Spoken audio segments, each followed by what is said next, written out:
This meeting was provided and published in the Asbury Park Press on January 6, 2014. Copies of the agenda were provided to the newspapers posted on public bulletin boards and the Township website.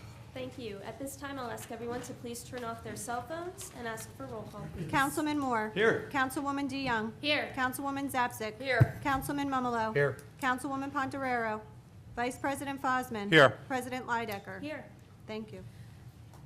Everyone, please stand for the salute to the flag. Today, we are being led by Girl Scout Cadet Troop number 94.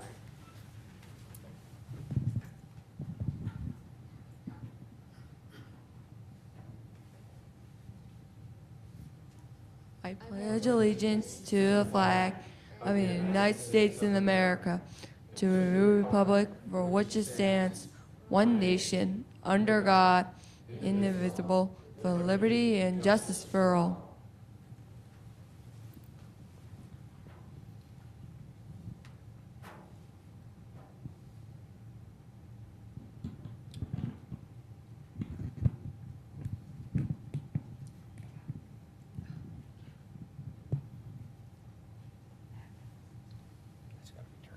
Thank you, everyone.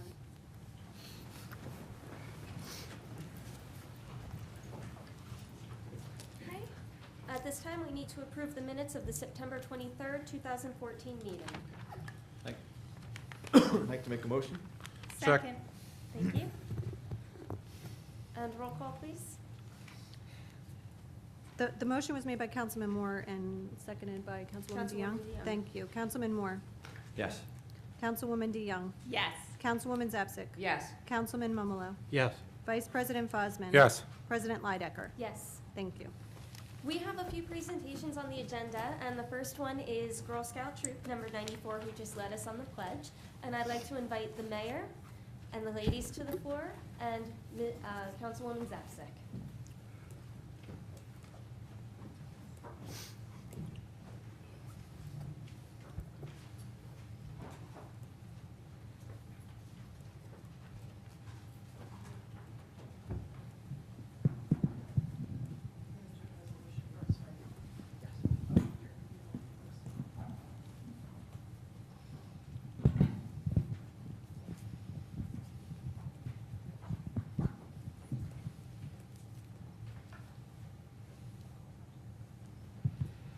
The 350th anniversary of New Jersey.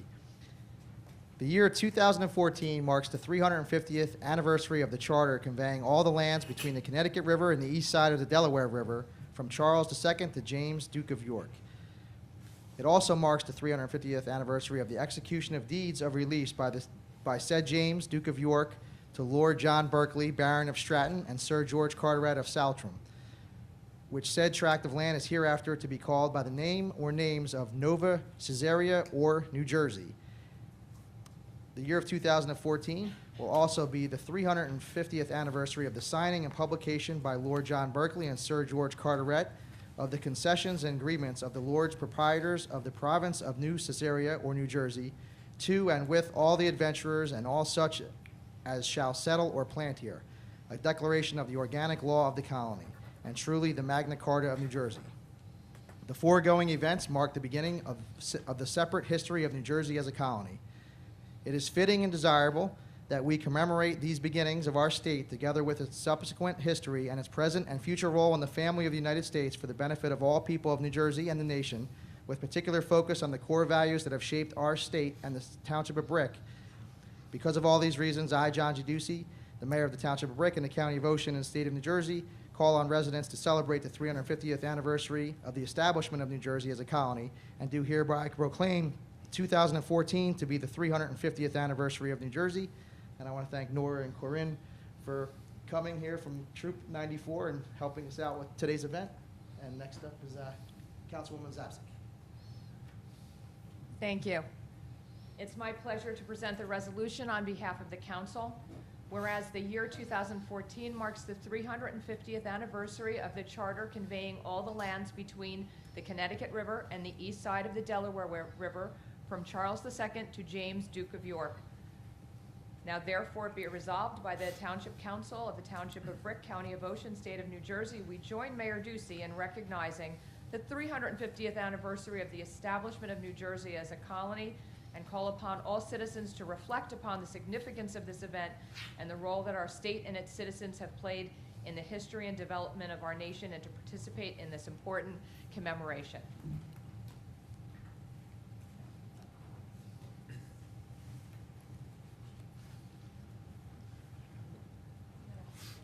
I want to thank you. I'm Allison Kovas. I'm the leader of Troop 94. I want to thank Mayor and Council and everyone here. This is part of our project, and Natalie Swindell is here, so now we have, that's okay, now we have our 3 scouts that are working on the highest award a cadet scout can get, which is their silver award. It's a 3-pronged process, which is the girls are traveling throughout New Jersey to learn all about New Jersey with the basis of the 3 themes that were designated for the 350 years, which is innovation, diversity, and liberty. Then the second part of it is that they're sharing what they know with members of the Scouts and also with members of the community, such as Bricktown. And we're urging all communities in Ocean County, the 33 municipalities, to sign resolutions honoring this occasion. And the third part of it, which is really special and we're really excited about, is that all of the things that we do and all of the material we collect and the resolutions, this is all going into a scrapbook, which will be the culmination of our project, and we were going to present it to the New Jersey State Archives, so that when they look back in 50 years on the 400th anniversary, back 50 years ago, they'll have what Ocean County Girl Scouts did to honor the 350th anniversary. So Nora is going to explain about it, and then we'll get the presentation started. Thank you. Thank you, Mayor and Council, for inviting Troop 94 and our partner Troop 296 to this meeting.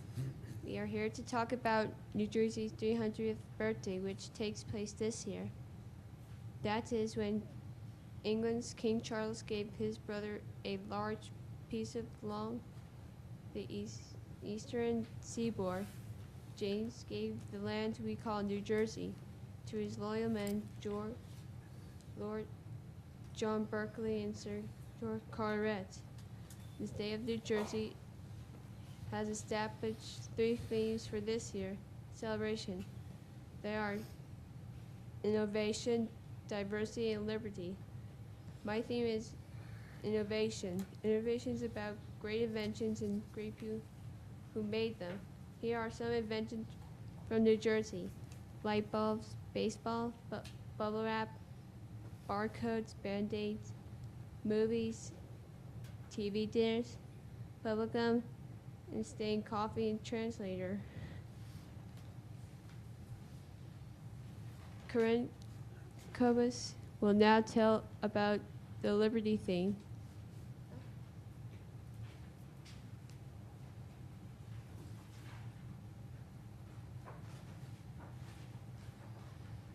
My theme is liberty. It is about how some of the most important battles of the American Revolutionary War were fought here. It is also about how Harriet Tubman helped more than 400 to freedom, though the Underground Railroad. It is also about how Alice Paul helped to gain women's rights to vote. Now, Alice Wendell will tell you about diversity.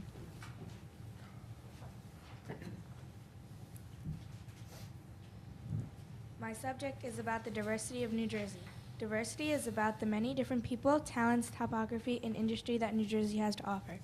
3 famous industries in New Jersey are iron plantations, lumbering, and farming.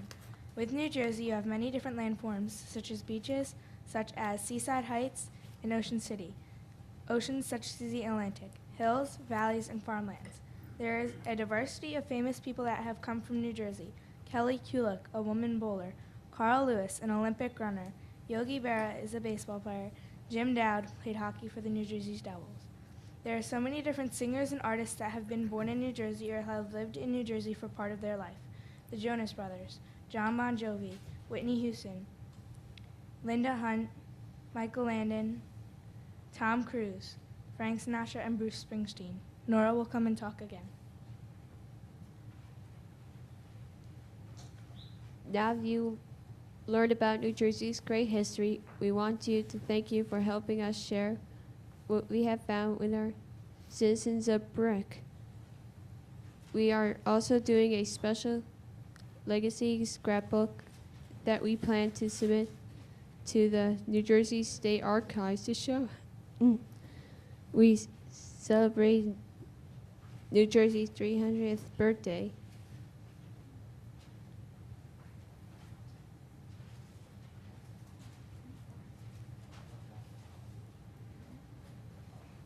I'd like to invite my fellow council members to come down with the girls for a photo.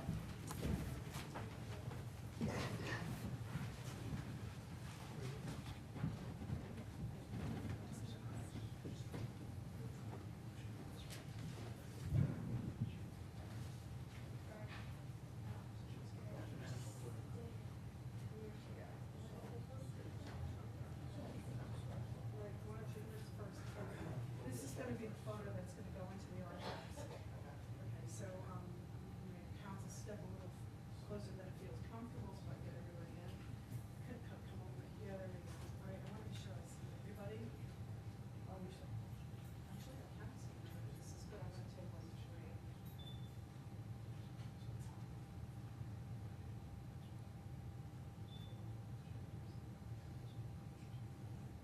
Great, thank you so much for inviting us. We're gonna back out.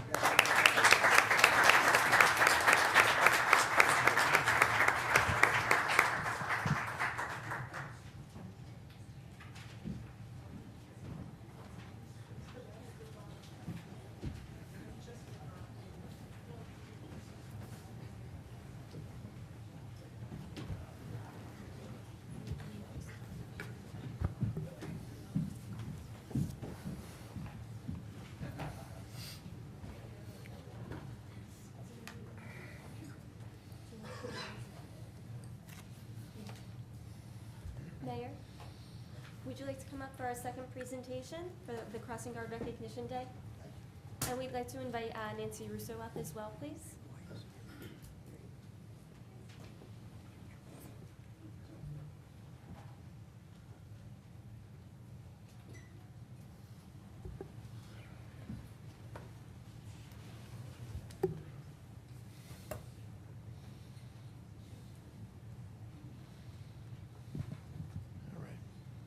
Crossing Guard Appreciation Day, October 8th, 2014. The Crossing Guards, they help get our kids to school every day. They help get all families safely to the beaches in the summer. And they do an all-around great job answering questions and becoming sometimes an information booth for people to ask questions of, and they do so much more. They add a lot to our community. And they go around seeing if people have pets as well. I know that's part of the job duties. There's hundreds of children that are kept safe and provided guidance each day thanks to the work of our crossing guards. Our crossing guards have a deep sense of responsibility and they maintain a positive relationship with our students and often brave the elements, whether it's raining or snowing or windy, they're out there. The Brick Township Police Department and the Brick Township School System rely on the municipal crossing guards to maintain order on our roadways. Cautious and alert driving, especially around our schools and pedestrian areas, is the responsibility of all motorists, and we'd like to thank our crossing guards for making sure that all of our children and families are safe. And because of everything you guys do for our town, I, John G. Ducey, the mayor of the Township of Brick and the County of Ocean in the state of New Jersey, in recognition of your hard work and dedication and service to our community, do hereby proclaim Wednesday, October 8th, 2014 to be Crossing Guard Appreciation Day.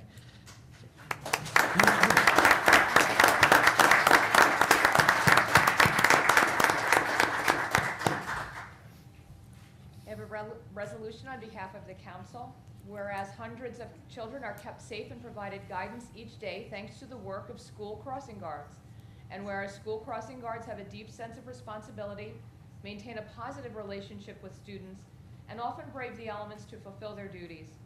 And whereas the Brick Township Police Department and the Brick Township School System relies on the municipal crossing guards to maintain order on our roadways, and whereas cautious and alert driving, especially around schools and pedestrian areas, is the responsibility of all motorists.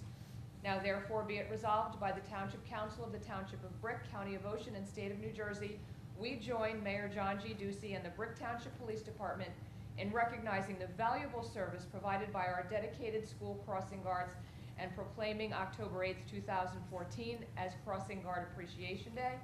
And we urge all residents to use caution and remain vigilant in areas where crossing guards and pedestrians are present.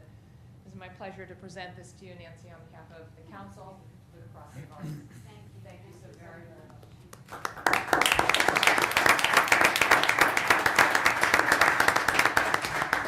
Could we have all the crossing guards here come up for a photo, please?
Joanne, she's good.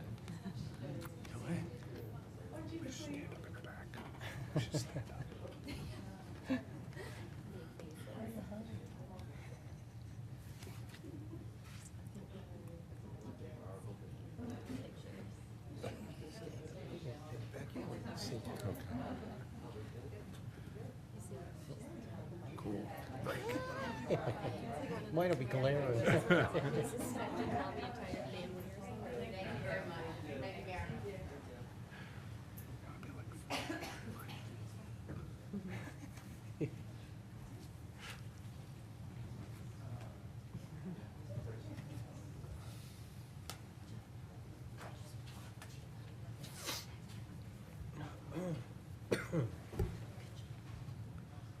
Next up is to put the brakes on Fatalities Day. Chief, if you want to join us up. Yes, Mayor, I'd like to have our traffic safety officers come up, so Rosie and Officer here. Sergeant Berjosian and Officer Dearton, come on up.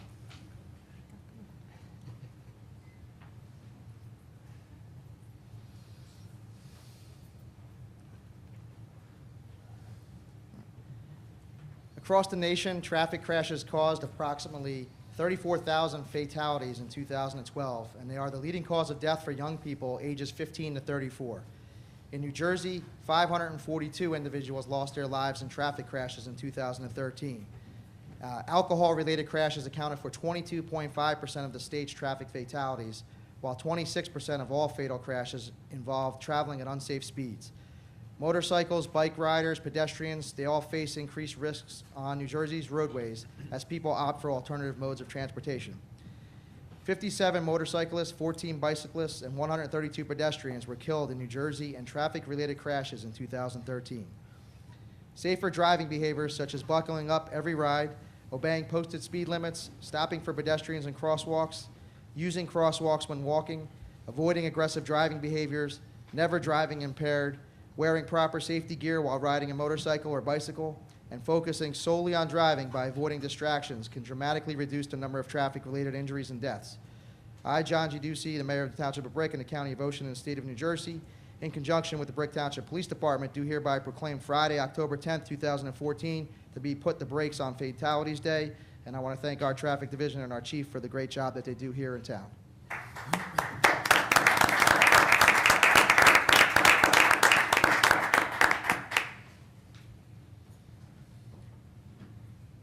On behalf of the council, I'm pleased to present this resolution. Whereas across the nation, traffic crashes caused approximately 34,000 fatalities in 2012 and are the leading cause of death for young people aged 15 to 34. Whereas in New Jersey, 542 individuals lost their lives in traffic crashes in 2013.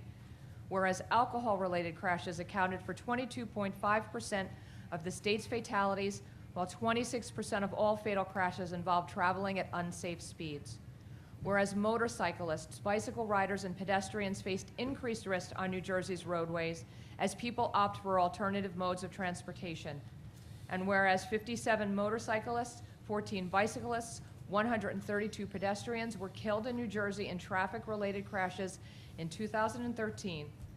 And whereas safer driving behaviors such as buckling up every ride, obeying posted speed limits, stopping for pedestrians in crosswalks, and using crosswalks when walking, avoiding aggressive driving behaviors, never driving impaired, wearing proper safety gear while riding a motorcycle or bicycle, and focusing solely on driving by avoiding distractions can dramatically reduce the number of traffic-related injuries and deaths. Now therefore it be it resolved by the Township Council of the Township of Brick, County of Ocean, and State of New Jersey, we join Mayor Ducey and the Brick Township Police Department in officially recognizing October 10th, 2014 as Put the Brakes on Fatalities Day in Brick Township, and we urge all residents to use caution on the roadways and practice safe driving behaviors.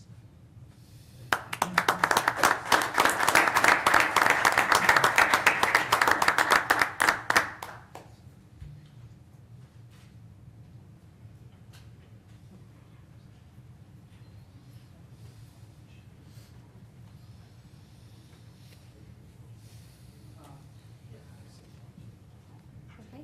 And for our final presentation, I would like to bring up Mr. Coronado of the Ocean County Prosecutor's Office to discuss what he's been working on in his new position. Would you like to come up? Okay. Well, first I'd like to say thank you to Council President Lydecker and Mayor Ducey and to all members of council. I'm really here, and I don't mean to be rude with my back, but I'm really here to say thank you to Brick. Brick has really partnered up with my office. I can't say enough about Chief Berquist. The Brick Police Department has been excellent in contributing and helping us with our projects. And I really, one of the first things I just wanted to say was thank you for all your effort and everything that you're doing. I noticed on tonight's resolution that you also are going to be approving the shared service agreement with drinking while intoxicated, and also our DRE program, which is a shared services agreement with regard to that. Just let me explain a little briefly what happens is we are the first county to coordinate our DRE, which are drug recognition experts. We do that with Bricktown. We use your experts, and we also pay for the overtime. There's a grant to help us pay for the overtime, but it's important for us when we do either DWI stop or we have checkpoints that we have these drug recognition experts available, not only in Brick but throughout Ocean County. And this is the first program like its kind in the state, and it's working out wonderfully. With regard to it also, I know that you were, and that you now have tabled the reading of the pawn shop. The pawn shop is an excellent program. Again, this is, we are going to be the first county in the state of New Jersey, I believe, to adopt this pawn shop program. There'll be a little bit more that's explained, I guess, at the first reading, which is, I guess, in 2 weeks. But essentially, this is really what's happening. The state of Maryland has adopted this program. The state of Delaware has adopted this program. There's about 25 towns in the state that have adopted this program.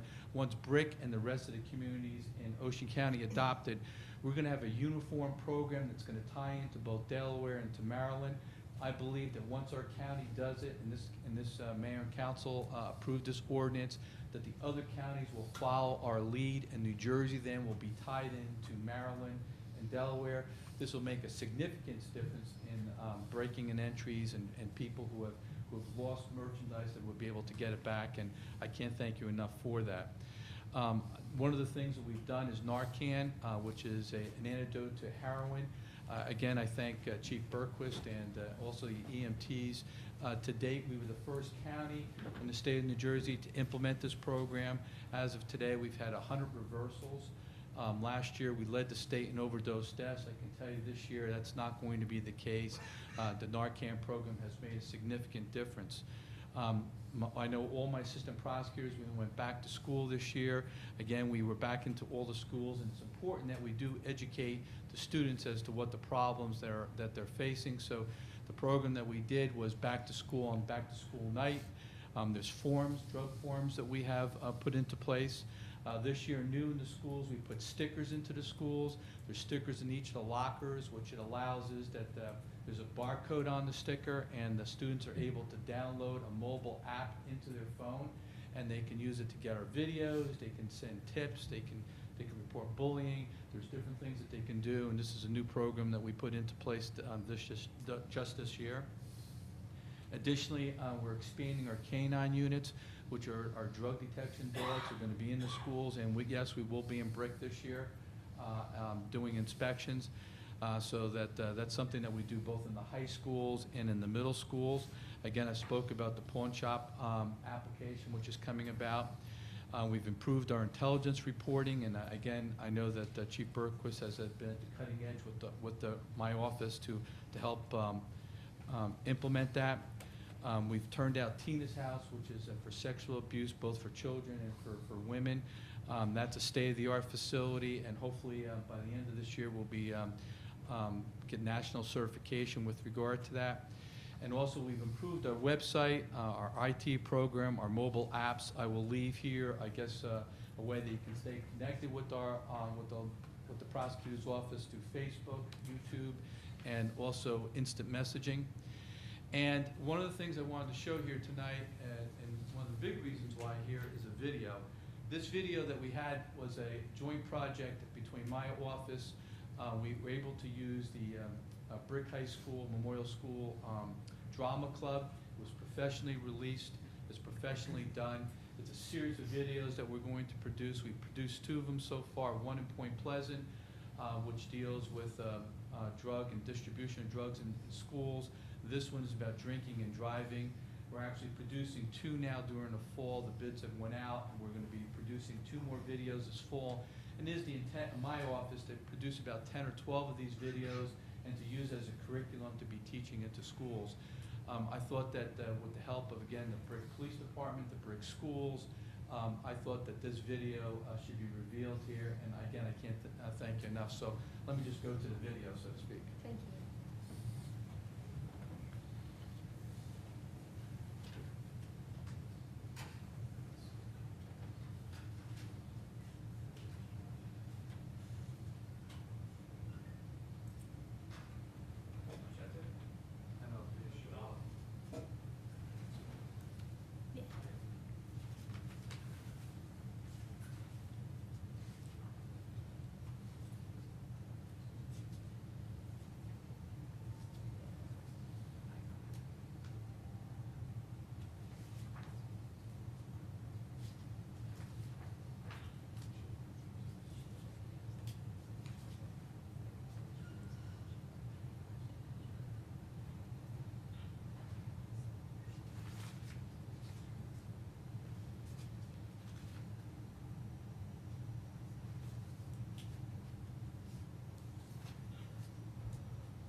World Series champion. I pitched for the Mets and the Yankees. Now I'm a baseball analyst for MLB Network and Yes Network. Like you, I'm from Ocean County. I grew up in Berkeley Township and I went to Central Regional High School. The Ocean County Prosecutor's Office has developed a video we'd like you to watch. And remember, too many tragedies occur when a driver of a car acts irresponsibly. Drinking or texting while driving or speeding are choices, and their consequences are avoidable. We want you to enjoy going out with your friends and doing the things that you love, but we want you to think hard each time you get behind the wheel of a car. And if you're a passenger in a car, if you see this type of behavior, it's okay to speak up. Please remember, always drive safely.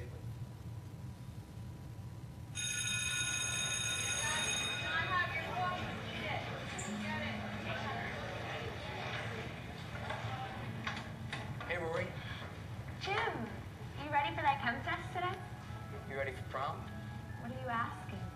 I want to know if you want to have a wonderful time, the night of your life. I want to know if you want to go to prom with me. Jim, I'm really sorry, but I'm already going to prom with Kurt. Thank you for asking.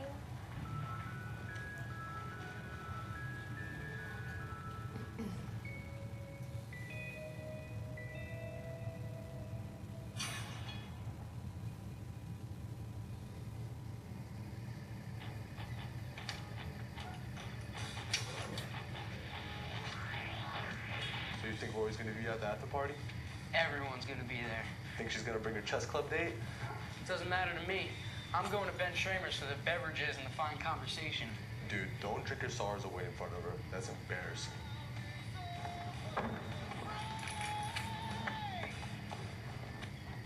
Dude, are you sure you're okay to drive? Sure, I'm sure. How many beers have you had? Like 4? And I could have 4 more, see? Wouldn't make a difference. I got something they like to call a high tolerance. Whatever you say, man.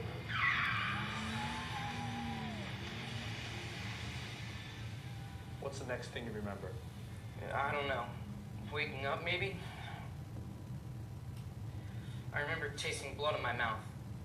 Everything felt kind of swimmy. I turned and saw Buddy. I tried to wake him up, but the dashboard was pressed against his chest, pinning him to the seat. The car that we hit, or hit us, I'm not really sure, was still there. I couldn't see if the driver was all right. And why is that? There's too much blood on the windshield to block out everything. Can I go home yet? There was one fatality at the scene. 2 other victims are now in the hospital in critical condition. And you were driving with a blood alcohol level of .08. Not that it matters since you're only 18. Somebody died?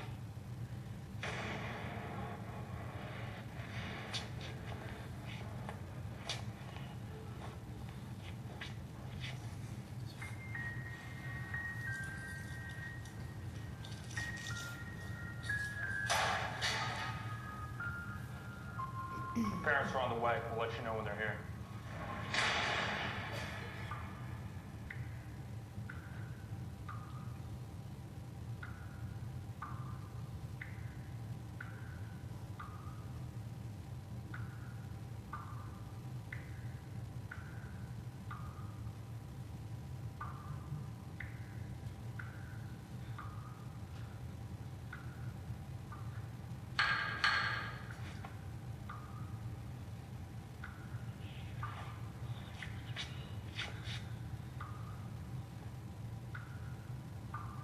Hello?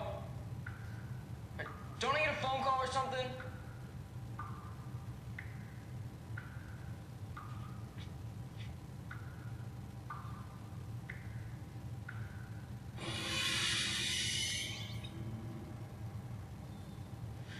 No, please, no!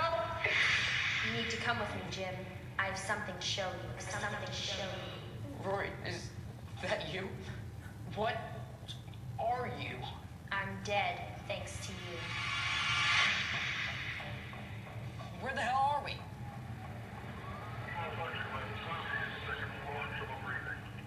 Both his thigh bones are crushed, internal bleeding, 4 cracked ribs and a damaged breastplate. And worst of all, his lower spine. He's paralyzed from the waist down. No more college scholarships for Buddy. No more going to the bathroom without help either for the rest of his life. It doesn't end there. Buddy's little brother, you know, Aiden, he's going to try drugs to deal with the emotional pain from this night. Buddy's parents, finances, and marriage are going to suffer from here on out for the rest of their lives. Please, stop. No more. Whatever you're doing is making me sick. I'm just making you see the consequences of your actions. It's making me sick too. Who's that? Mr. and Mrs. Blackwood, my date's parents. He died 6 minutes ago on the operating table. Mrs. Blackwood, a recovering alcoholic, after tonight is going to start drinking again. 3 months, Mr. Blackwood is going to have a stroke, brought on by the stress of losing his only son and watching his wife fall off the wagon. We're at school? Thank you for asking.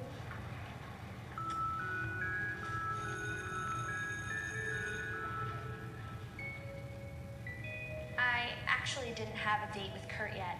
I asked him that afternoon. Then why did you say no? Jim, I know you. You drink a lot.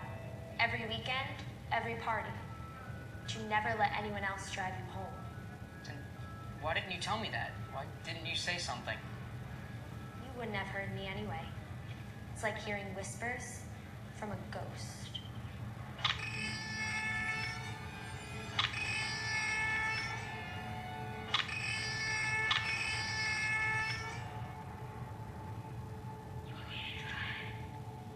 Where the hell are we?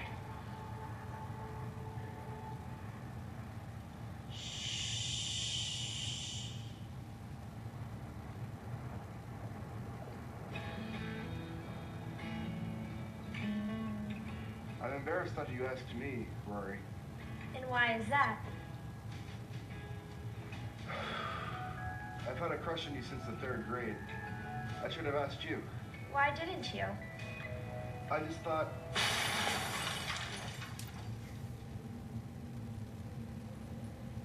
Where are we? At the intersection of Route 70 and Chambers Bridge, where I died.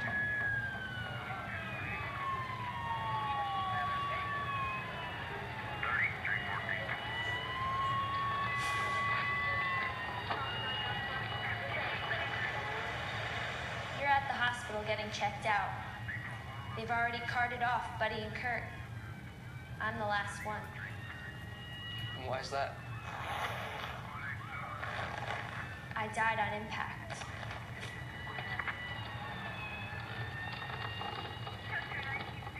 I can't believe this is all because of me.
Dude, are you sure you're okay to drive?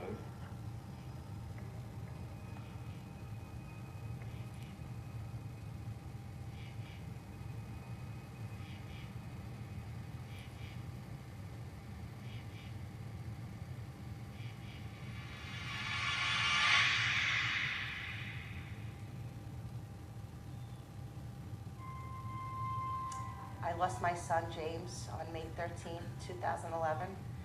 It was 11 days before his 18th birthday. He was a backseat passenger in a car with his seatbelt on. The driver was not drinking. He had his license for 30 days, but he was speeding at some points, doing in excess of 120 miles an hour. That was my reality. My life became a nightmare. It does and can happen to anybody, and we have to be more responsible with our decisions. When we get into a vehicle, that's a weapon. We are responsible for the lives of the people in our vehicle and for the other people on the road. We'll never be the same people we were before that day. When I dream of my son now, it's beautiful, he's in my dream, and when I wake up, my reality is the nightmare. So when you have a dream and you wake up all relieved that whatever happened bad didn't happen, my life is the opposite. My name is Joe Coronado. I'm the Ocean County prosecutor. I'd like to thank everybody involved in this production. The intent here is to save a life. The teenager has to understand the consequences of their action. Drinking and driving, texting, and high speed can only lead to one result, and that is the death of somebody. Another change of season slipping through my life. I can't recall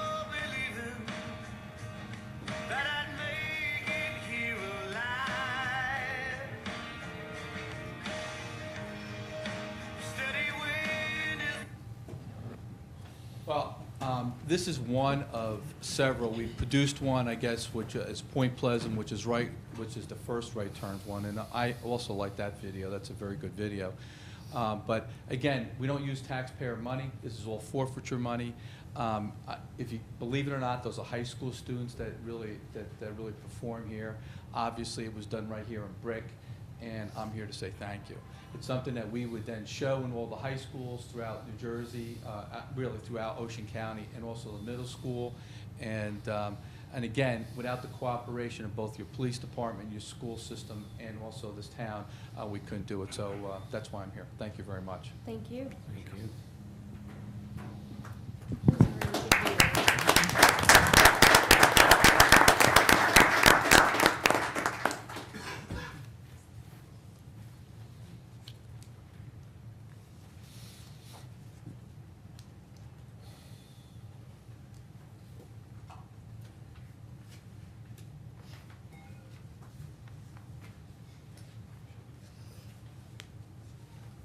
Again, thank you for coming in and showing the video. I appreciate having me, and again, I can't thank you enough. What you're going to do tonight is, again, it's a memorandum of understanding with regard to that, and I really do appreciate you're going to be one of the first now, at least Stafford has already adopted the pawn shop, but you're going to be one of the second or third town in Ocean County. So I do really appreciate it. Thank you very much. Thank you. Okay, that concludes our presentation portion of the meeting, and we are going to jump right into the consent agenda. All matters listed under item consent agenda will be enacted by one motion in the form listed below. If discussion is desired on any item, this item will be removed from the consent agenda and will be considered separately. Council members, are there any items you wish to remove? Okay, seeing none, I'm going to move on. The first few resolutions are what we've already had presentations on. Resolution 1, recognize New Jersey's 350th birthday. Resolution 2, recognize Crossing Guard Day. And Resolution 3, recognize Put the Brakes on Fatalities Day. Number 4, we are recognizing Breast Cancer Awareness Month. In 2014, more than 230,000 women and 2,000 men will be diagnosed with breast cancer in America.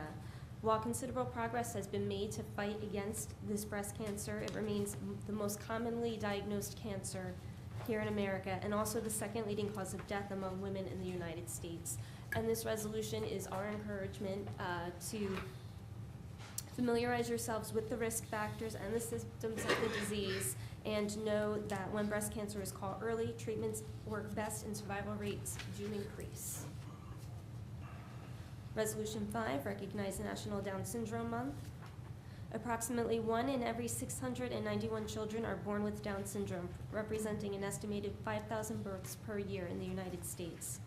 There are over 400,000 individuals living with Down syndrome in the United States, and while research and early intervention have resulted in dramatic improvements in the lifespan and potential of those who are affected, more investigation is needed into the cause and treatment of Down syndrome. We want to recognize the month of October 2014 as Down Syndrome Awareness Month and encourage all citizens to work together to promote respect and inclusion of individuals with Down syndrome and to celebrate their accomplishments and contributions.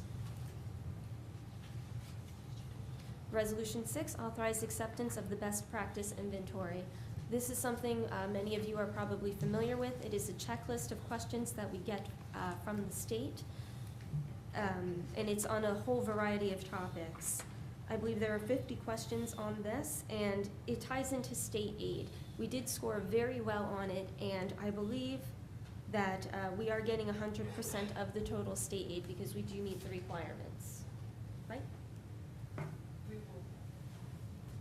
We will be reviewing the worksheet in more detail. It has changed from last year, so that is absolutely our goal.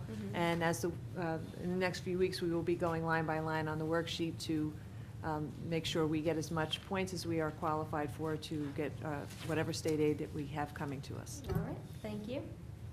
Resolution 7, authorize cancellation, grant appropriated reserves and receivables.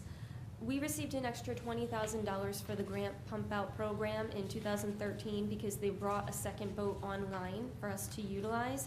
We did not utilize that boat, so we are giving back, we're taking the $20,000 grant money out of that budget because we didn't have access to the second boat yet. Resolution 8, authorize Chapter 159, Recreation Opportunities for Individuals with Disabilities Grant. The Division of Local Government Services to approve the insertion of an item of revenue in the budget in the amount of $20,000, which is available through the Community Affairs.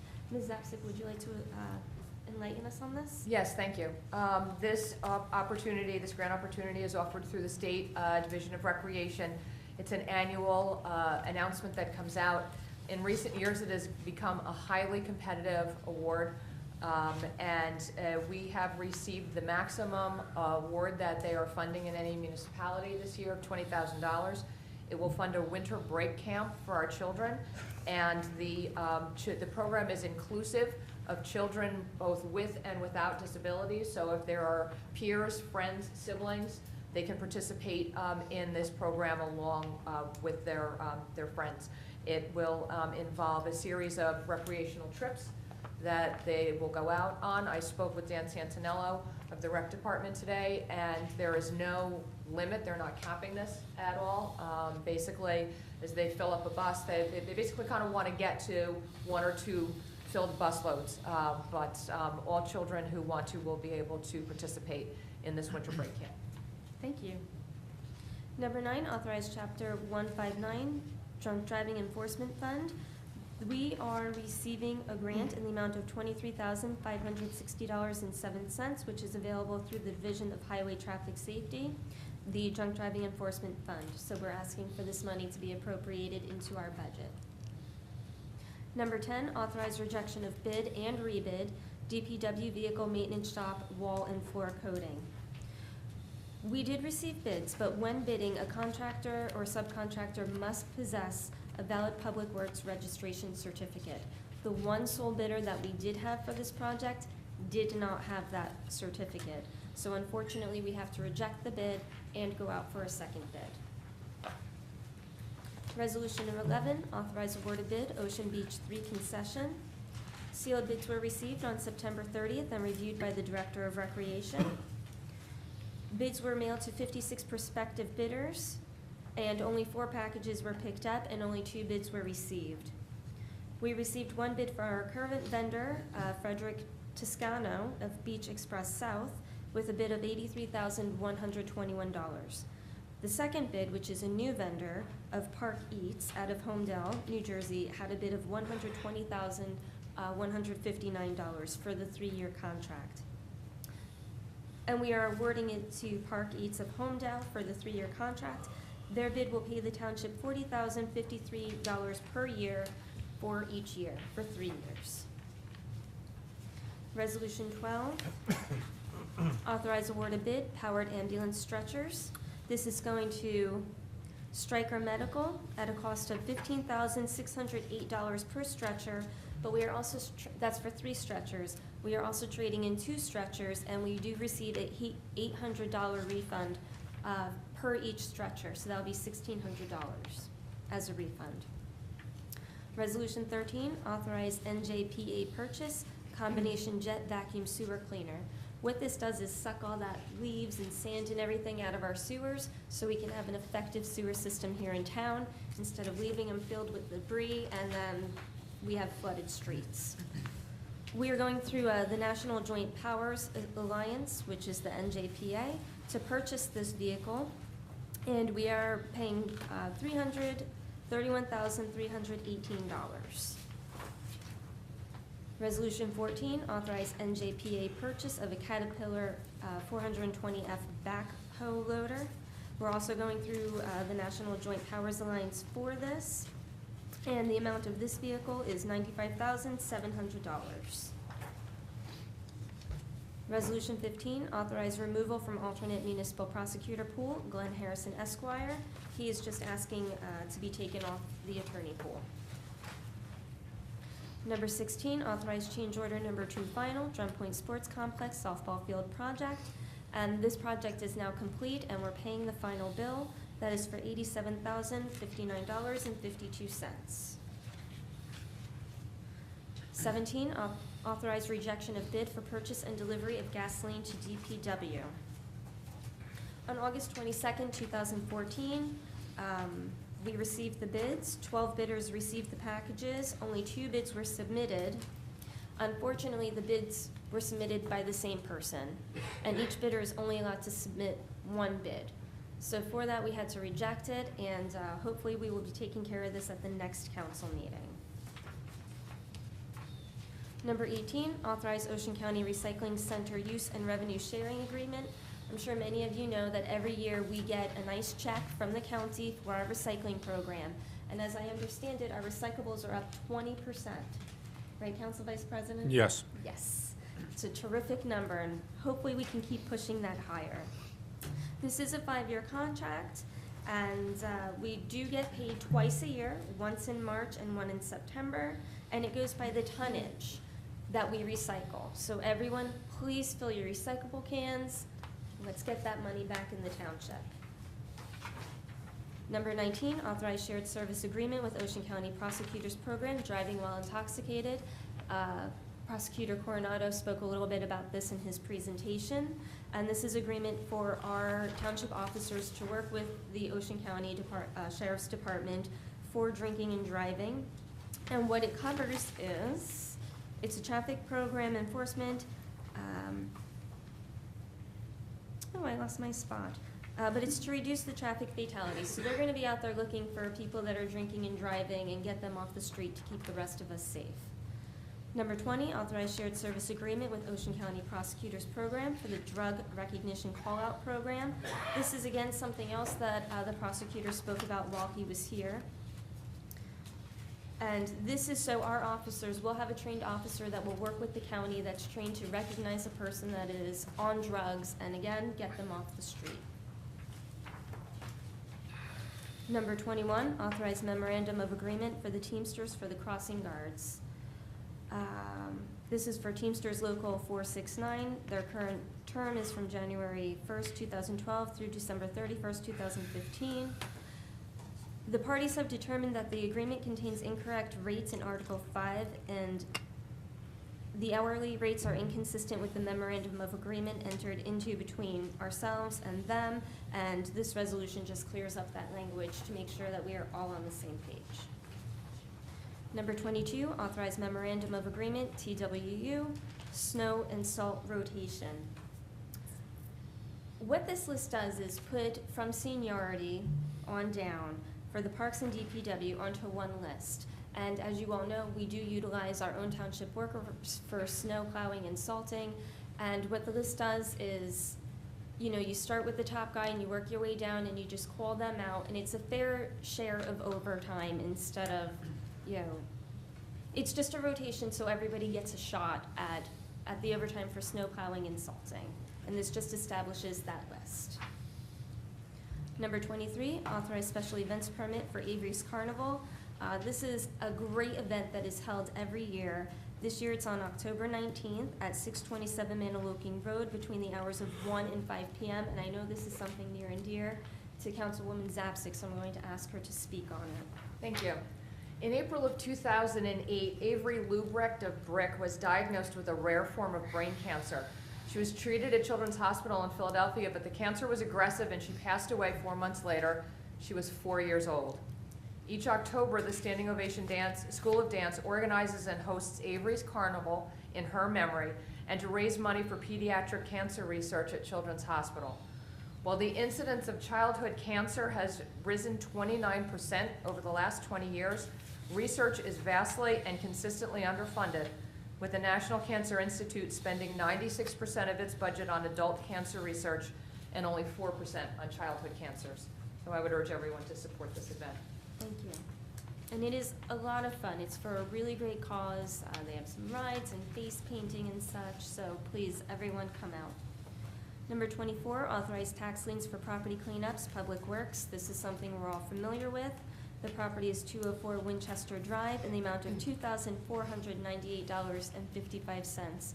In going over the council package, Ms. Andrea Councilwoman Zapsik said that she is familiar with this property. Could you please fill? Yes, it's in the neighborhood nearby Arrowhead Park, and this property apparently has been vacant for about 15 years, but the owner is current on his taxes. The property has been neglected. I don't think I've ever seen anything so horrific in my whole life. The front yard, the backyard, the neighbors in the surrounding vicinity refer to it as the haunted house. Really is a blight. And the fact that the cleanup on this property was in excess of $2,000, almost $2,500, when the typical DPW bill for cutting grass on a vacant property is about $60 or $70, kind of gives you a picture of what needed to be done to this. And we're working with the code enforcement and the building department on getting this property on the abandoned properties list to see if we can get some action taken on it. Thank you. Number 25, authorize execution of quitclaim deed extinguishing any interest in block 1158.15, lots 1 through 4 and 9 through 11. We accepted the donation of a conservation easement across approximately 5.23 acres of land referred to as the Frank Neary property. Subsequently acquired fee simple title to the majority of the property owned by Lee Realty Company, thereby extinguishing the easement. The property consists of 100-foot by 175-foot lot with a private residence, contains a portion of the conservation easement across the rear of the property. The property contains a conservation easement in the area that was previously improved, and we decided that what this really says is this was a conservated area. The Board of Adjustment said to the previous property owners, yes, you can build here, and we have no reason to keep the property, so we're going to quitclaim deed the property over to them for that small portion. Number 26 is something that we've been working with the administration and the land use department for a time now, and I'm really glad to bring this to council. It's the support fertilizer restrictions established by state law, and this is something that's near and dear to us. We have 53 miles of waterfront property, and it's really important to protect our waterways because a lot of it is our drinking water as well. And I know that the mayor addressed this over the summer with a few of the news channels. Would you like to discuss this a little further? Sure, thanks. Earlier this summer, our Windward Beach was named the 4th worst water quality in New Jersey. So we wanted to take a look and see what the cause was. We spoke to a number of authorities, and it came down that they really think that the fertilizer coming from down the Matitaconk River from Jackson as well as Brick ends up pooling because of the way the tides work. It ends up pooling there at Windward. So I know the land use was taking a look at the fertilizer ordinance in town, and now that hopefully the council is going to be passing the resolution supporting the state law. So it's going to be fertilizer cannot be applied within 25 feet of any water body, except that when a drop spreader, rotary spreader with a deflector or targeted spray liquid is used, then the fertilizer must be applied within not within 10 feet of the water body. So we're keeping fertilizers away from the water. Fertilizer may not be left scattered on any pavement. Lawn fertilizers must contain at least 20% of their nutrients as slow-release nitrogen. And most of all, if you're doing it yourself, you cannot lay down any fertilizer after November 15th. And if it's a lawn care professional, they cannot lay it down after December 1st. And the reason behind this is what they were saying is the fertilizers were getting spread out so late in the season. People were doing it at the end of December, and it was never being able to evaporate or seep into the ground because the ground was frozen.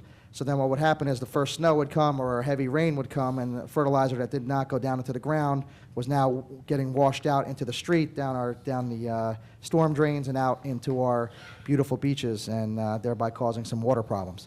So hopefully with these restrictions in place, we can at least put a little dent into that and hopefully improve our water quality here. Thank you. Thank you. And if you'd like the guidelines or just more information on this, you can visit the NJDEP website. I'm going to ask the mayor to put this on our website as well. And you can also go to Safe Barnegat Bay's website. They have a wealth of information there that you can use. Number 27, bond release reductions. A, inspection fund release. There's $146.14 remaining in the engineering inspection fund from Jose Bastidas. All the required improvements have been completed, and we need to give this man his money back. B, there's $27.72 remaining in the engineering inspection fund from Daniel Redmond off Route 35. Again, the required improvements have been done, and we're going to return the money back to the applicant. C, there is $75.35 remaining in the engineering inspection fund from KRI Landscape Construction and Putting Greens on Van Zyl Road. Again, all the improvements have been done, and we are going to return the money back to the applicant. And last but not least, Resolution 28, Tax Collector. A, overpayments of taxes for the year 2014 at 283 Wisteria Drive in the amount of $886.52. And B, there's been a redemption of a tax sale certificate at Parkview Estates, certificate number 2013-0281. This is the end of our consent agenda. I need a motion and a second, please. Make a motion. Second. Motion made by Council Vice President Bosman, seconded by Councilwoman Zapsek. And any questions from the council on any of the resolutions? Seeing none, I'll open to the public. Yes, Mr. Gross, come on up.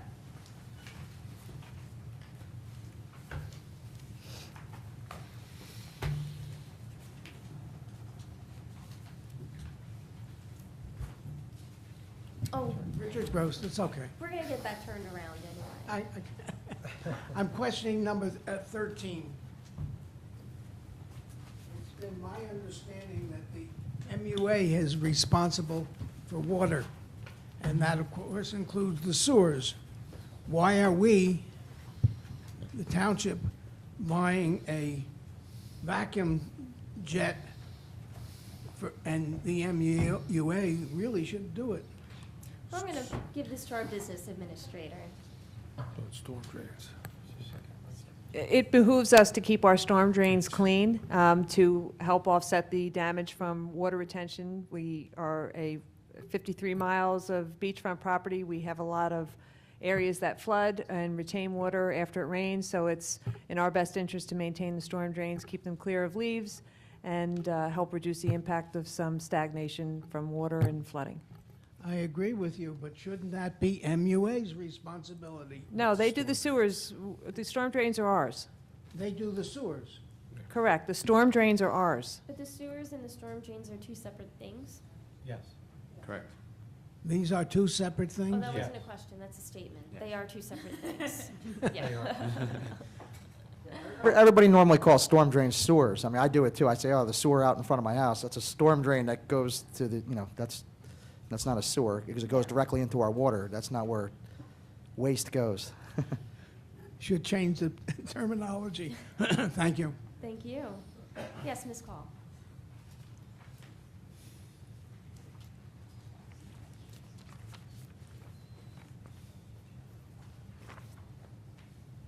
Nan Call, 18 Greenbrier Boulevard, and in reference to 4-26 about the fertilizer restrictions. Included in the description was the fact that much of this originates further out of our jurisdiction. For example, Jackson, and I remember being here years ago when there was some resolutions having to do with the setbacks up in Jackson to protect our water. If you're not going to be able to do something with the other town or towns, our is not going to be sufficient. I think there has to be some joint ways of testing out what happens. We agree with you. So has there been something concrete done about how you're going to handle that and manage it? Absolutely. We had a demonstration here for the Watershed Committee from the MUA came and did a presentation saying that they have I think it's $1.4 million they have, and they're going back to the basins in other towns and redesigning them so that the nitrogen will seep into the ground before it gets to the waterways. That's what the money's being used for right now. So we're getting permits from other towns and working with other towns to accomplish that, and we're going right up the river. Was that presentation recently? Yes. I know that I missed. 3 council meetings ago? Okay. I missed a council Oh, meeting. okay. I Maybe was that was at the one. a convention of the National Association of Active and Retired Federal Employees in Orlando, and it was very Because intensive. they need an acronym for that. No, I generally say my retired federal employees, and I never worked for the government, but I'm very active in the organization. So I thank you very much for that information. I miss seeing that and understanding that you do have that foresight and you are actively working on it. Thank you all. Some of the projects are on the work, they're working on them right now. So if I was Very to good. speak, okay? As long as it's being addressed, Yes, thank it you. is. Thank you. Yes, sir. Just to help out Mr. Gross, I want to comment. Mr. Gross, just to verify and make it real quick, easy for you, the storm drains in front of the house you can see down, the other one you can't see down there, which is the manhole covers. Hi, my name is James Cancel. I'm a unit owner over at Maple Leaf Park in Brick. And I see that you value safety by the crossing guards and the children, and I see that safety is a big priority tonight. But I want to talk about a real present danger right now. Sir, I'm sorry to interrupt you. Are you discussing the resolutions, or No, should I'm we save talking this about- for public comments? This is public. It's Public necessary. comment comes at the end after we go through the ordinances. Oh. This is only for the resolutions right now. Apologize. But you are more than welcome to comment on the resolutions we're passing. Okay, thank you. Any other members of the public wish to be heard on the resolutions? Okay, seeing none, I'm going to close public and ask for roll call. Councilman Moore? Yes. Councilwoman DeYoung? Yes. Councilwoman Zapsik? Yes. Councilman Mumalo? Yes. Vice President Fosman? Yes. President Leidecker? Yes. Thank you. Thank you. Moving on to number 29, bill resolutions, computer 2014. Be it resolved by the Township Council of the Township of Brick that the following bills be paid and that the mayor and clerk be and are hereby authorized to draw orders on the treasurer for the amounts of the same. Computer bill resolution in the amount of $9,587,827.35. Thank you. Motion and second. Make a motion? Motion made by Councilman Moore, seconded by Councilwoman DeYoung. Any questions from the council on the bill resolutions? I do. Yes, Councilwoman. Quick question. I saw for the Board of Ed, we were putting out a bus for a PAL trip. Can you explain, do we have to pay that, or are we getting reimbursed? We will be getting reimbursed. This is a pass-through. The PAO will be reimbursing us for the busing. Okay. Do we need to do a pass-through in the future? Yes, we do. We have the agreement in place for the drivers with the school district, and we cover the insurance and the processing. So we do the pass-through for them, and they reimburse us. Thank you. Anything else? Okay, and, yes. Excuse me, Council President, I have a question. For our business administrator, TC Landscaping, is that Yes, the that's final payment? or is That's that- not the final payment. Okay. It's the second payment. Thank you. Thank you. Council Thank you. President. Open to public on bill resolutions, computer 2014. Okay, seeing none, I will close and ask for a roll call, please. Councilman Moore? Yes. Councilwoman DeYoung? Yes. Councilwoman Zapsik? Abstain on New Jersey press media, and yes to the rest. Councilman Mumalo? Yes. Vice President Fosman? Abstain on the MUA and yes to the rest. President Leidecker? Yes. Bill resolution manual 2014. Be it resolved by the Township Council of the Township of Brick that the following bills be paid and that the mayor and clerk be and are hereby authorized to draw orders on the treasurer for the amounts of the same. Manual bill resolution in the amount of $1,490,420.56. Thank you. Motion and second. Motion. Second. Motion made by Councilwoman Zapsik, seconded by Councilwoman DeYoung. Any questions from the council? Seeing none, any questions from the public? Seeing none, roll call, please. Councilman Moore? Abstain township payroll and yes to the rest?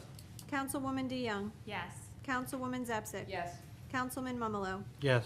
Vice President Fosman? Yes. President Leidecker? Yes. Moving on to number 5, ordinances on first reading. Just a reminder, there are no public hearings on ordinances on the first reading, but you are more than welcome to come back on the 21st and have your voice be heard. We are not tabling the first ordinance. We are keeping it on because it is on the first reading, which is number 1, amend chapter 345, secondhand dealers. An ordinance of the Township of Brick, County of Ocean, State of New Jersey, amending Chapter 345 of the Township Code of the Township of Brick entitled Secondhand Dealers. Thank you. Motion and second. Make a motion? Second. Motion made by Council Vice President Bosman, seconded by Councilman Mumolo. What this does is, the state adopted a new guideline where you have to hold on to things that come into a pawn shop for 10 days. I believe it was 7 days, and now it's being extended. There are a few other requirements being recommended by the township as well, and the main one is electronic documentation of the items. It takes our police officers a very long amount of time, and sometimes not enough time to do it within that small grace period of the secondhand dealers putting it on their shelves to be sold. What the electronic organization will do is put time back in their hands to let them go through very quickly the items that are in the pawn shop. For example, if your house was broken into and you have a record of the items that were stolen and jewelry, tools, things like that, the police officer has to track that down, but it could take him a very long amount of time, and by that time, the item could be sold before he even gets through all the books in all the secondhand dealer shops in town. So the ordinance is addressing this. Roll call, please. Councilman Moore. I think it's a great idea, yes. Councilwoman DeYoung. Yes. Councilwoman Zepsic. Yes. Councilman Mumolo. Yes. Vice President Fosman. Yes. President Leidecker. Yes. Thank you. Thank you. Number 2, amend chapter 421, taxi cabs and limousines. An ordinance of the Township of Brick, County of Ocean, State of New Jersey, amending and supplementing Chapter 421 in the Township Code of the Township of Brick entitled Taxi Cabs and Limousines. Thank you.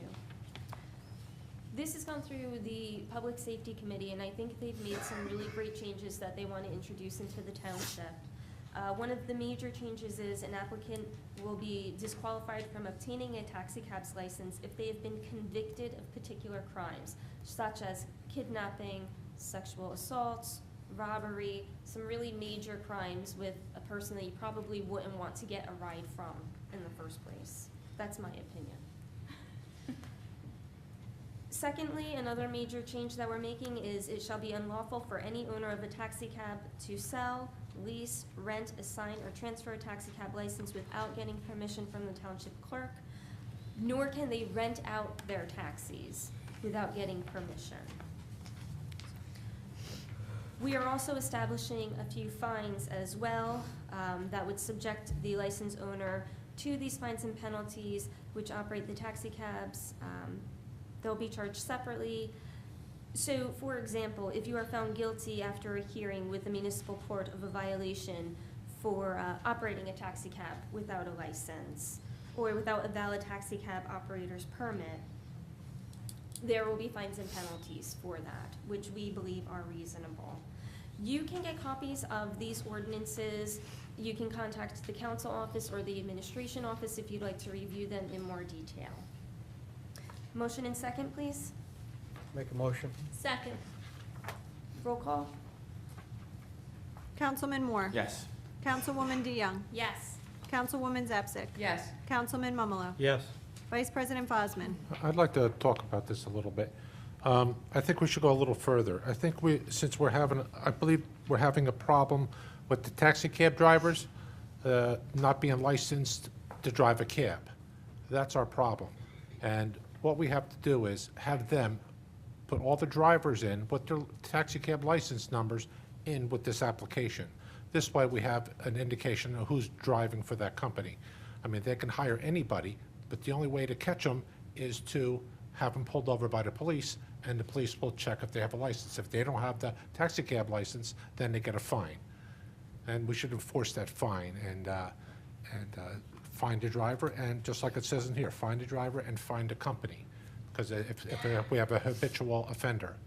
So I'd like to maybe talk about that before the next meeting, put that on. How do you vote right now? I vote yes. Okay. My recommendation is to sit down with Councilwoman Pontorero, who is the head of that committee, and the chief of police, And let's get your recommendations down in writing, and if it's fit, then we'll add it to the ordinance for second reading. Thank you. Thank you, and I vote yes. Thank you. Number 6, ordinance on second reading. We will have public hearing on this. This is to amend Chapter 233, invasive plants. An ordinance of the Township of Brick, County of Ocean, State of New Jersey, amending and supplementing the Township Code of the Township of Brick so as to amend Chapter 233 entitled Invasive Plants. Thank you. I'm going to read some of these parts in full so everyone can understand the changes that are occurring. Section 1, Part A, we are adding, all new in-ground plantings of invasive plants are strictly prohibited. All existing plantings shall be contained to appropriate physical barriers to prevent the growth or spread of existing invasive species beyond the boundaries of the resident's property. In the past, and more so quite recently, we have had many cases of invasive plants such as bamboo, ivy, believe it or not, a case of poison ivy, go onto their neighboring properties, and now that neighbor now has to bear the expense of cleaning up someone else's mess, to speak plainly.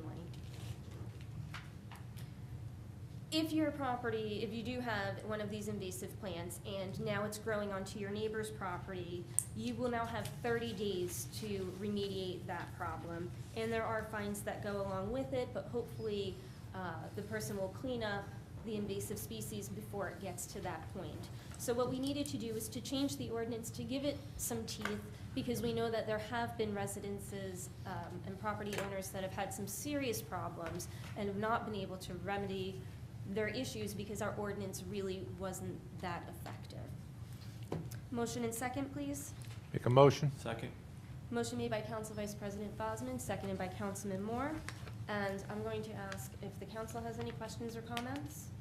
Seeing none, I will open to the public. Does anybody wish to be heard on second reading for invasive species? Seeing none, I'm going to close and ask for a roll call, please. Councilman Moore. Yes. Councilwoman DeYoung. Yes. Councilwoman Zapsik. Yes. Councilman Mumalo. Yes. Vice President Bosman. Yes. President Leidecker. Yes. Thank you. Thank you. Okay, my favorite part, going on to public comments. Please note that each person addressing the council during any section of the meeting during which public comments is permitted shall limit his or her remarks to 5 minutes pursuant to Brick Township Administrative Code, Section 2-33B. Anyone from the public wish to be heard? Yes. Come on up, Ms. Briggs.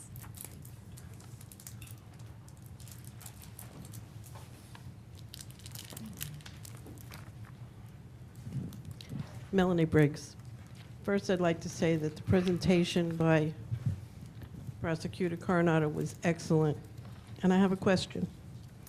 Is there any way that we can get copies of the videos that they've produced and put them on B20? I believe he said that there is a way for get them. Yes, Chief, would you like to address this? Why don't you come up to the podium so everyone at home can hear you too?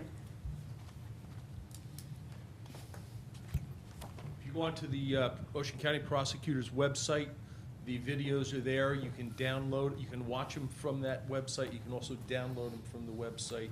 And we are already talking about putting them up on BTV. Thank you. I think everybody needs to see it, not just the kids in school, but parents to also see it. Just a question I'm going to put out. Last week there was a representative from Cory Booker's office. I was wondering if anybody spoke to him about Evergreen Woods and what kind of response. I have not personally. I know that our administration has been handling that and writing the letters. Did you want to add anything to that conversation? I know Cory Booker's office was here. They may be coming back on the 14th, although we haven't confirmed with them yet. But I don't know if anybody from Evergreen Woods was there. Not that I know. No. Unfortunately, I wasn't able to attend when his cabinet was here. Well, His traveling office, I should say. I just think, you know, it would have been good for them to be here to speak to a senator's office, get some answers. Thank you. Thank you. Mr. Slunka.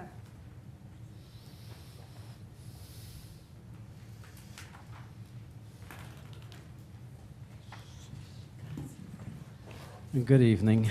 This is my October 2nd letter, which is for tonight's meeting. Mayor John Ducey, Council President Susan Lyadecka, all the council members, Brick Township, John Sluka, 950 Sylvia Court, Evergreen Woods. I am writing this letter to remind you of the situation here in Brick Township impacting all the residents.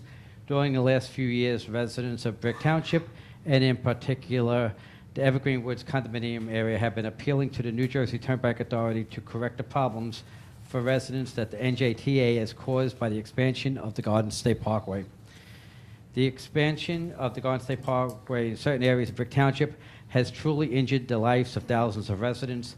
Under NJTA's own rules, they have destroyed hundreds of thousands of trees and removed underbrush from the center divider and many yards on the outside borders of the roadway. If you were to drive the Garden State Parkway between mile marker 94 southbound to 89, you could see the destruction for yourself. In certain areas, the removal of trees from the roadway that acted as a safety barrier, a noise barrier, and a pollution barrier in an environmentally friendly manner. Heading southbound on the Garden State Parkway around mile marker 93.6 and continuing to about 91.5, you can easily see the destruction and easily realize the closeness of the thousands of residents to the roadway. If you were to travel in Evergreen Woods North Loop, you will see how close the Garden State Parkway is to the houses. If you were to walk through the North Loop, you're able to hear the noise from Garden State Parkway and realize how many diesel and auto emissions must be falling on the residents each day. Children at bus stops wait with parents, and the noise harms their hearing, and the silent killer of pollution pours over them continually. Every day at every bus stop, they must breathe in these toxins. The NJTA has made a rule that says the traffic lanes would have to be built closer to the residents for them to waste money on a wall. Years ago, when the Garden State Parkway was built, the commissioners did not foresee the growth of some of South Jersey's communities and therefore built a scenic two-lane highway in each direction, hundreds of thousands of trees in the center divider and on the 75-foot shoulder area. With the growth of the shore area, Garden State Parkway expanded to many more lanes with high volume exiting lanes and expanded shoulders. But with the latest expansion of the shoulders and existing lanes, they have made it dangerous to the communities that neighbor the Garden State Parkway. The danger of a truck rolling into a community is possible, but the real danger is the hidden danger to the health and well-being of the residents who live within a couple of thousand feet of the noise and fumes associated with the vehicles that travel the Garden State Parkway in Brick Township. No one expects and even wants the truck traffic ended below 105, but since no one wants these pollutants dumped on them every day, something truly needs to be done, and a sound and pollution wall seems to be most reasonable and logical. The NJTA rules are made to protect the NJTA and its representatives, and you here in Brick Township have a job that allows you to represent the citizens of Brick Township. The council may have always seemed interested in the plight of the residents, but keep getting driven back by the powerful Turnpike commissioners. It is time to take the next steps. We must get the governor involved to change the commissioners on an NJTA, or at least make them correct the problems they have caused. It is also time to go beyond letter writing and thus make the calls that it takes to get results on the Garden State Parkway side of the fence.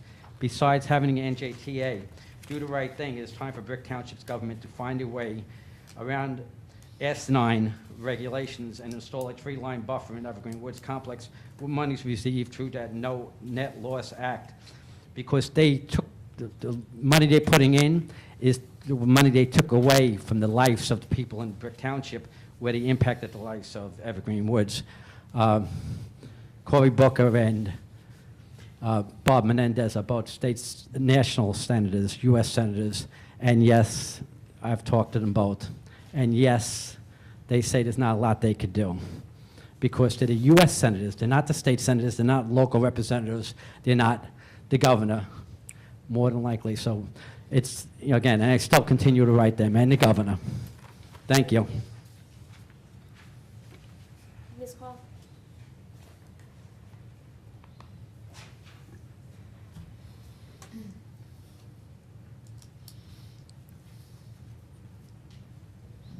Nan Call, 18 Greenbrier Boulevard. I also commend the film on the drinking and driving for the young people, and I stepped out and spoke to Prosecutor Coronado, and my suggestion was about putting it on BT 20. I'm glad to hear Chief Berquist say that it's already in the talks. My suggestion was that it should go on at different intervals, at different time slots, and in the past, I know there has been a little bit of a dispute as to whether that channel belongs to the township or the school, and I think perhaps people here know it is the town that it belongs to, and it is managed, or the scheduling is managed by the school, but it belongs to us. And I mentioned to Prosecutor Coronado that unfortunately the young people, even when they see it, will frequently think, oh, it's not going to happen to them. That happens to a lot of older people too, that they don't think. But that if you, as has been stated, if you get the parents to also see it, they may be able to reinforce the lesson that's involved. And I really commended everybody involved with the production. I thought those young actors, no longer is the word actress, it seems acceptable or PC, but I'm using it. They were phenomenal, and I know that watching school productions, the young people have really good grasp. So, Mayor, I wish that you will do everything you can to see that it gets on it, and I also suggested to Prosecutor Coronado that all the other municipalities, that they also, if they have a township channel, put it on. It's important and it's well done. Thank you. Yes, sir.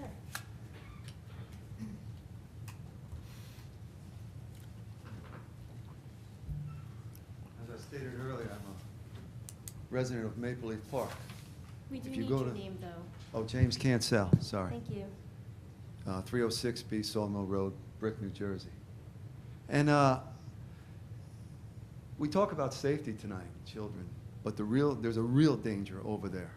And it's a neighborhood that is full of drugs, vagrancy. Well, I'm going to show you. This is what's going on there right now. Pass that around. That's the scene.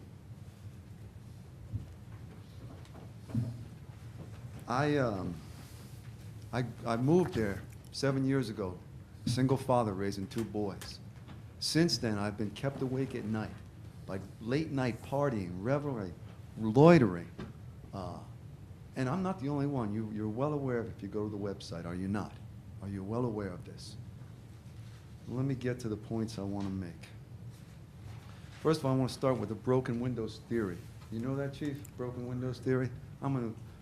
Broken people, specifically potential criminals, but in this case, slum landlords, take cues from their surrounding neighborhood and calibrate their behavior on what they see. This is what's happening. But it's really happening with the landlords. I don't know if people understand, Maple Leaf is a 359-unit complex with over 70% rented out. So over 70%. And I didn't realize this till I went with a petition going 2 years ago and going door to door and finding out people didn't live there. They rented it out. And there was no COs. Every day, I assure you, I call over to code enforcement and I find people that are leasing their units without proper COs. I want to say this. My board and the management company is shielding these people. How do I know? Let me give you a little background on the president. He's a multi-property owner, 3 in Maple Leaf, numerous others. And when I checked his land records, I saw he committed occupancy fraud on his mortgage application. He got awful mad at that when I brought that up in a meeting. It may not seem like a big deal, but he lied. He said, this is my principal residence. It wasn't. We have a secretary in Unit 304 who doesn't have a valid CO. When I called over to Myron, the manager, and I said, he doesn't have a valid CO. I want him fined. I want you to tell code enforcement. They gave me a hard time. They tried to hide it. Then he calls me up and he says, oh, he had a good reason because he took in a Sandy victim. Well, I called code enforcement. And that wasn't the case. You still have to have a CO. This is what's going on a mass level. On a mass level. I want you to go down Ocean Avenue and go into Lakewood and you see what's happening there. You see that there's lavish houses being built where There used to be dilapidated homes. And then there's still some dilapidated homes. Well, where do you think those people in those dilapidated homes are coming? They're coming here. Let me move on.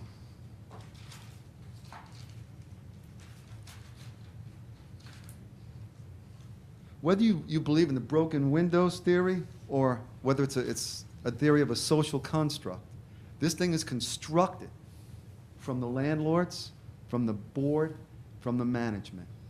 It's constructed that way to protect and shield those interests, all under the shield of unbridled property rights, which is totally not true when it comes to condominium living and the jurisprudence involved in that.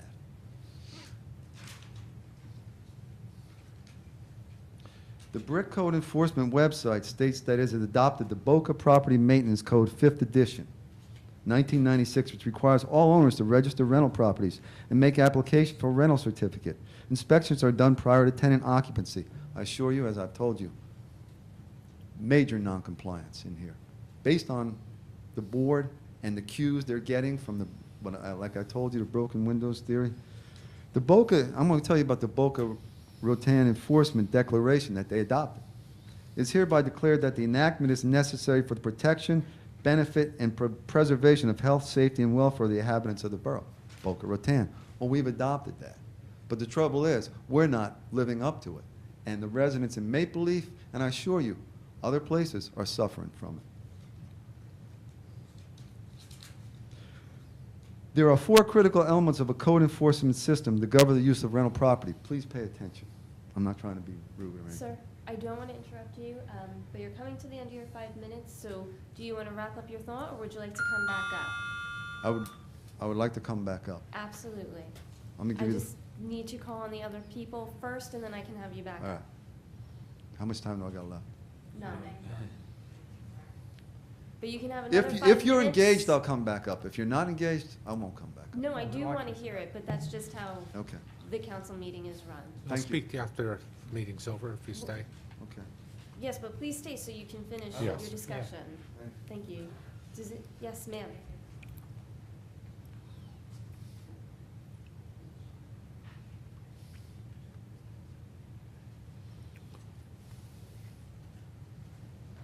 Hi, my name is Jill Suluka. I live in Evergreen Woods. This is my son.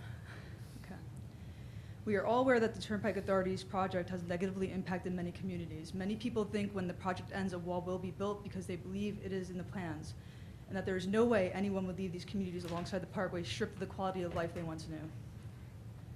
Some believe it is a select few that are complaining and possibly making up negative impact that the project has had on members of the community. I live in the area in which every single tree was taken down, all the way to the fence with no warning, with no notice at all. 3 months later, my son had pneumonia and ended up in the hospital for 3 days, and on a nebulizer treatment, which includes steroids. Throughout the following year, he had to be on these treatments so often the doctor told us that we had to buy our own machine instead of borrowing their machine. Throughout that year, the center trees were taken out. A month ago, my son was sent home from school on the verge of pneumonia again. The doctor is now saying he has asthma, and he is now on steroid breathing treatments every day for the rest of the winter.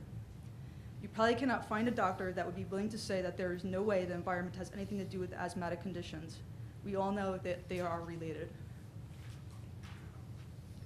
So here we are 2 years later, and I am being forced out of my home before I'm ready to leave. Forced out for my health and the health of my children. So not only is it a noise problem that will cause me to lose money on my home, but a health issue that I hope is not permanently damaging my child. Something seriously has to be done about this, because even after I lose money on my home due to somebody else's greed, and I move away from the parkway, you will still have people stuck in the condition that nobody should have to live in. This is my 6-year-old son. He might look perfectly healthy to you right now, but what you guys are not seeing is the mask that I had to put on him every single night. All right, thank you. Thank you. Yes, Ms. Spector.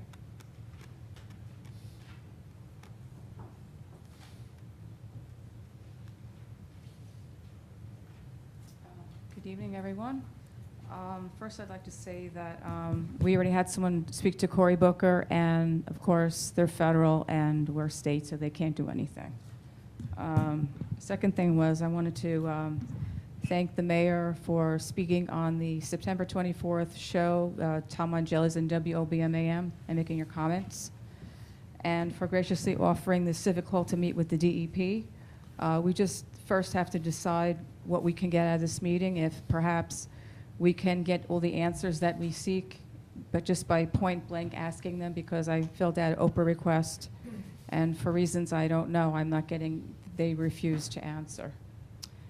So at least maybe we can get that. Perhaps we can get them to compel the Turnpike Authority with their help to put a wall up, and what other procedures are necessary to mitigate the noise and the fumes.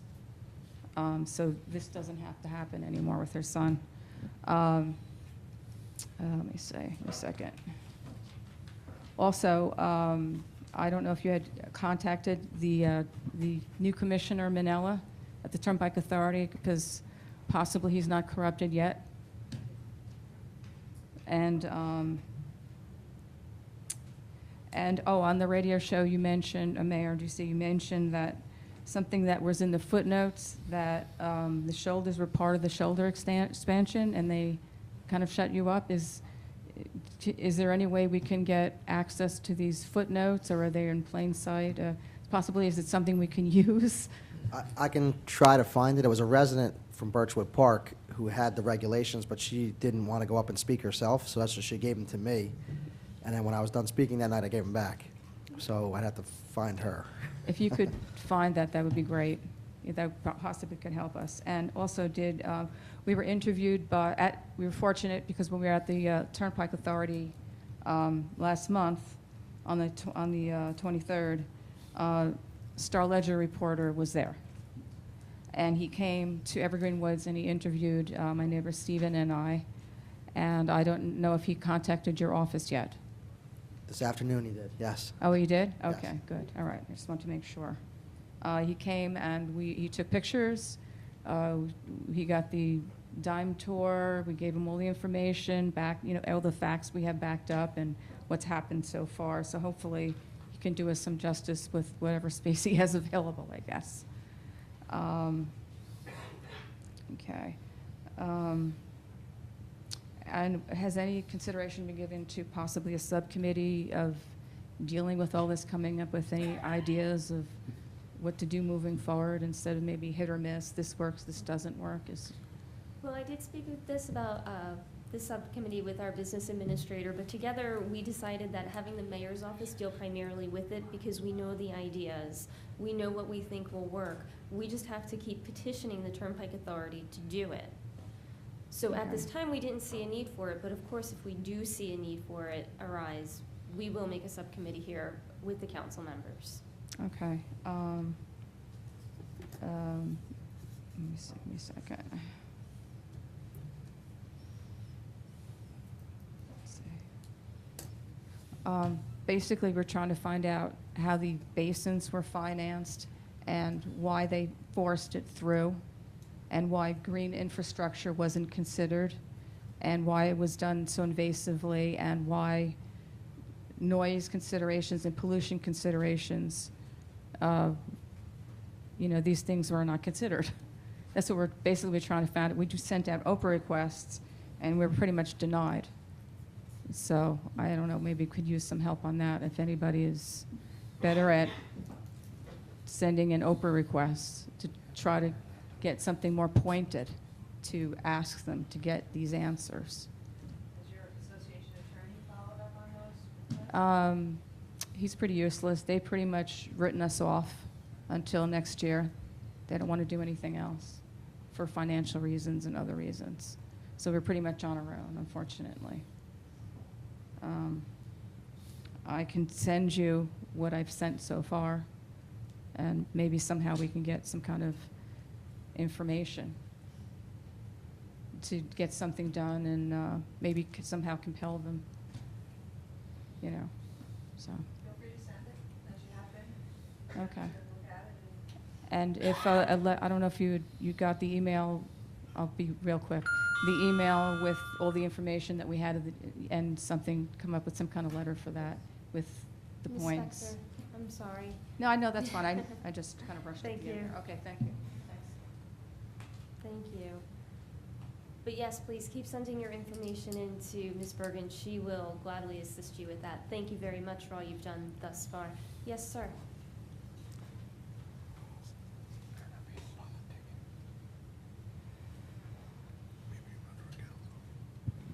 Good evening, John Barrett, Hollyberry Lane, Brick, New Jersey.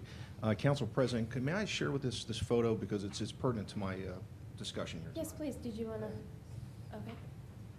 Do you have one for all of us? Absolutely.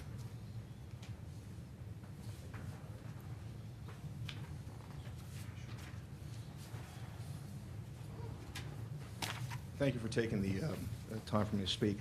My name is John Barrett. I live on Hollyberry Lane, and not to disclose the census of my house, but I do have girls, daughters, including a 9-pound Bichon, female Bichon, who's probably the vicious one of the family. And she's basically, I'm here for her as well.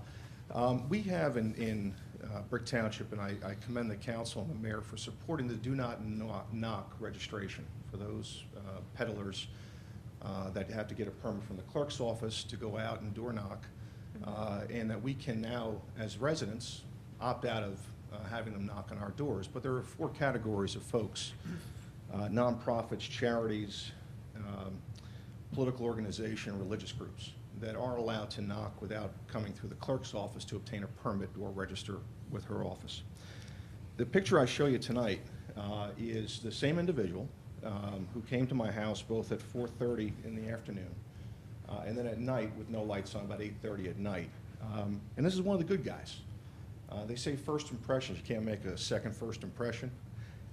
Having someone show up with a bandana, a sweat jacket, a hooded sweat jacket, a beard in the dark on your front porch is a little unsettling. Sometimes people, as politicians, I'm sure you've gone to knocking on doors at this time of the year, and folks are less than happy to see you because of them having dinner. One of the things I think that you need to take a look at, and this is going to make a lot of people in Brick happy and also save your police chief a lot of money, because the first reaction when I get a call from one of my daughters saying there's a stranger at the door, he's picked up on security camera, I have to go on my phone and lock in on an image like this, and I don't know that he's one of the good guys trying to clean the ocean, okay? He's one of the good guys, not the bad guys. Is that we allow folks to come out to the doors up until about 9 o'clock at night. Am I correct, Madam Clerk? Yeah. Okay. I think we need to kind of take a look at that and see if we can't do something that expires at dusk so that we're not having strangers show up at houses. And certainly, if a stranger came to me, I could handle myself. That's not a question. But you have senior communities, you have a lot of folks out there who may not be able to handle themselves or get so agitated that they're calling the police to do a wellness check, to surveil the area, to give a description. So you're dealing with a dispatcher, possibly a police officer showing up at your door, sharing this. Me coming tonight and spending 2 hours at your council meeting, I enjoy watching you on TV. And as my former neighbor, it's good seeing you in person for a change. So I would offer to you that, and certainly the political parties and the politics in this town, you need to go out and knock on doors. Unfortunately, when you knock on doors at night, it's a little unsettling. So I would hope that you could take a look at the laws you have on the books right now for those industries that you can regulate. Subsequent to this, I had another individual show up with a construction jacket, a vest, and he was selling some box of wares. I didn't need to bring that photo. You get the point from what we're seeing here. But I would ask you, and you don't have to answer publicly, but would you open the door for this individual who came to my house? As I said, he's one of the good guys, and he's doing a good job, and he's taking a solicitation for signatures and such. But I think you need to take a look with your legal counsel and the mayor to kind of tighten the restrictions. And even if you can't do anything with the state law as it exists that allows these groups to come, I think you might need to do a resolution, something showing good faith of the governing body that says we support you to register with the clerk's office that you're going to be out, so that when we make a phone call to the dispatch team, they say it's this organization canvassing your neighborhood, or the clerk's office can identify it. But also encourage them to, God bless you, also encourage them to avail themselves of the do not knock list. In the day of internet access, and if I want to join a religious organization or clean an ocean or save the whales, the internet's a great place to secure that information and get my participation in it. I don't need somebody knocking at the door and upsetting the household. So I would offer to you, it's probably the easiest thing you can do, make a lot of people happy in Brick. It's not going to be a heavy lift. You got a lot of issues here tonight that have been raised that I'm sure take most of your attention. this is an easy one you can do to make sure that we kind of tighten up the restrictions in town. And I thank you for your time. Thank you. Appreciate it. Thank you. Mr. Gross?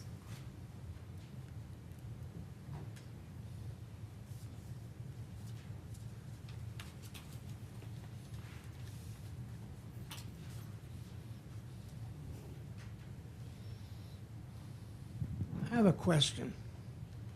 Aside from Evergreen Woods, which adjoins the parkway, there are other homes, private homes. Now, according to what I've heard over the last number of months, that there's a lot of cases of cancer, of breathing problems, etc.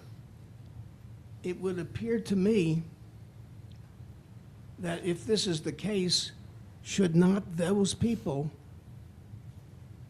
start a legal action against the Turnpike Authority rather than just whatever they're doing instead of going through the law? They could if they so choose to. I'm sorry? They could if they chose to, I suppose. Isn't that the best way to go? I think that would be a very expensive route for them to go. Well, any life saved from cancer or otherwise is worth it, in my opinion.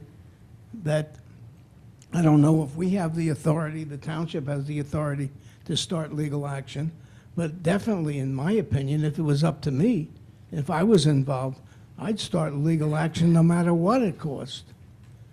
I'm sure there are lawyers that are willing to fight for you if you were part of Evergreen Woods at a reasonable figure. Well, they're here tonight in attendance, and maybe they'll take your suggestion into consideration. Thank you. Thank you. Any other member from the public wish to be heard? I'm going to call you back up, Mr. Cancel. Am I saying that right? Sir? That's right. Yeah. Did you want to come back up? Oh, no, sorry.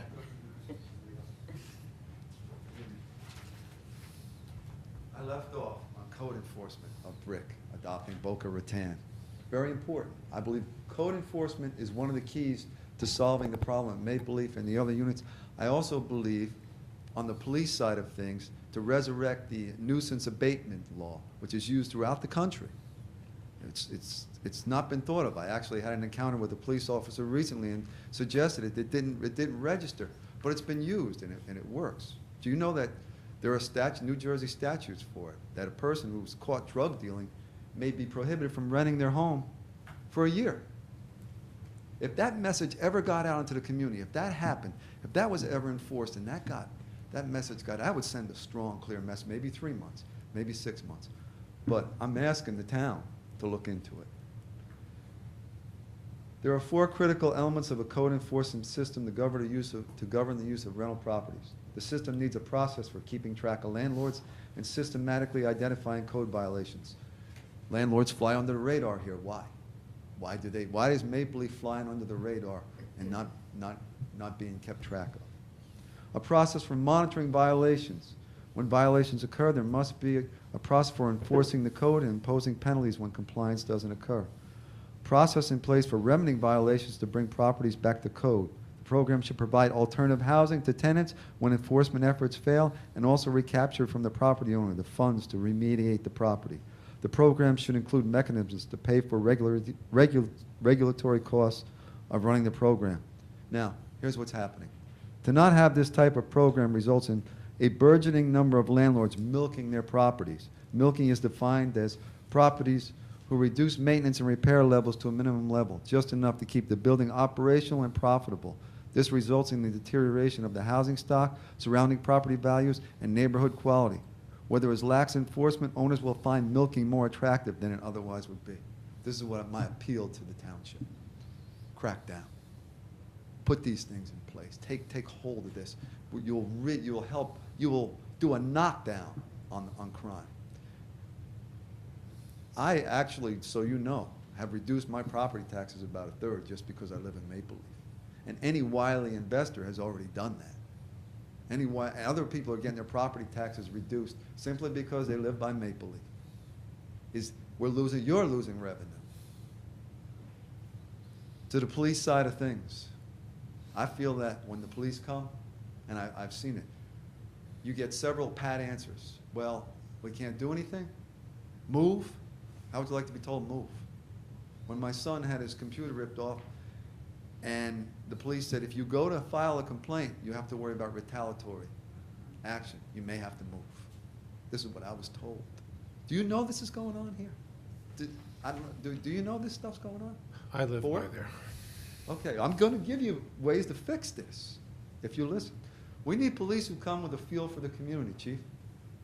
They sit in the cars, and they're good. They respond. I've seen SWAT teams there. They're good. Brick police, they are the highest, New Jersey's highest paid in the nation.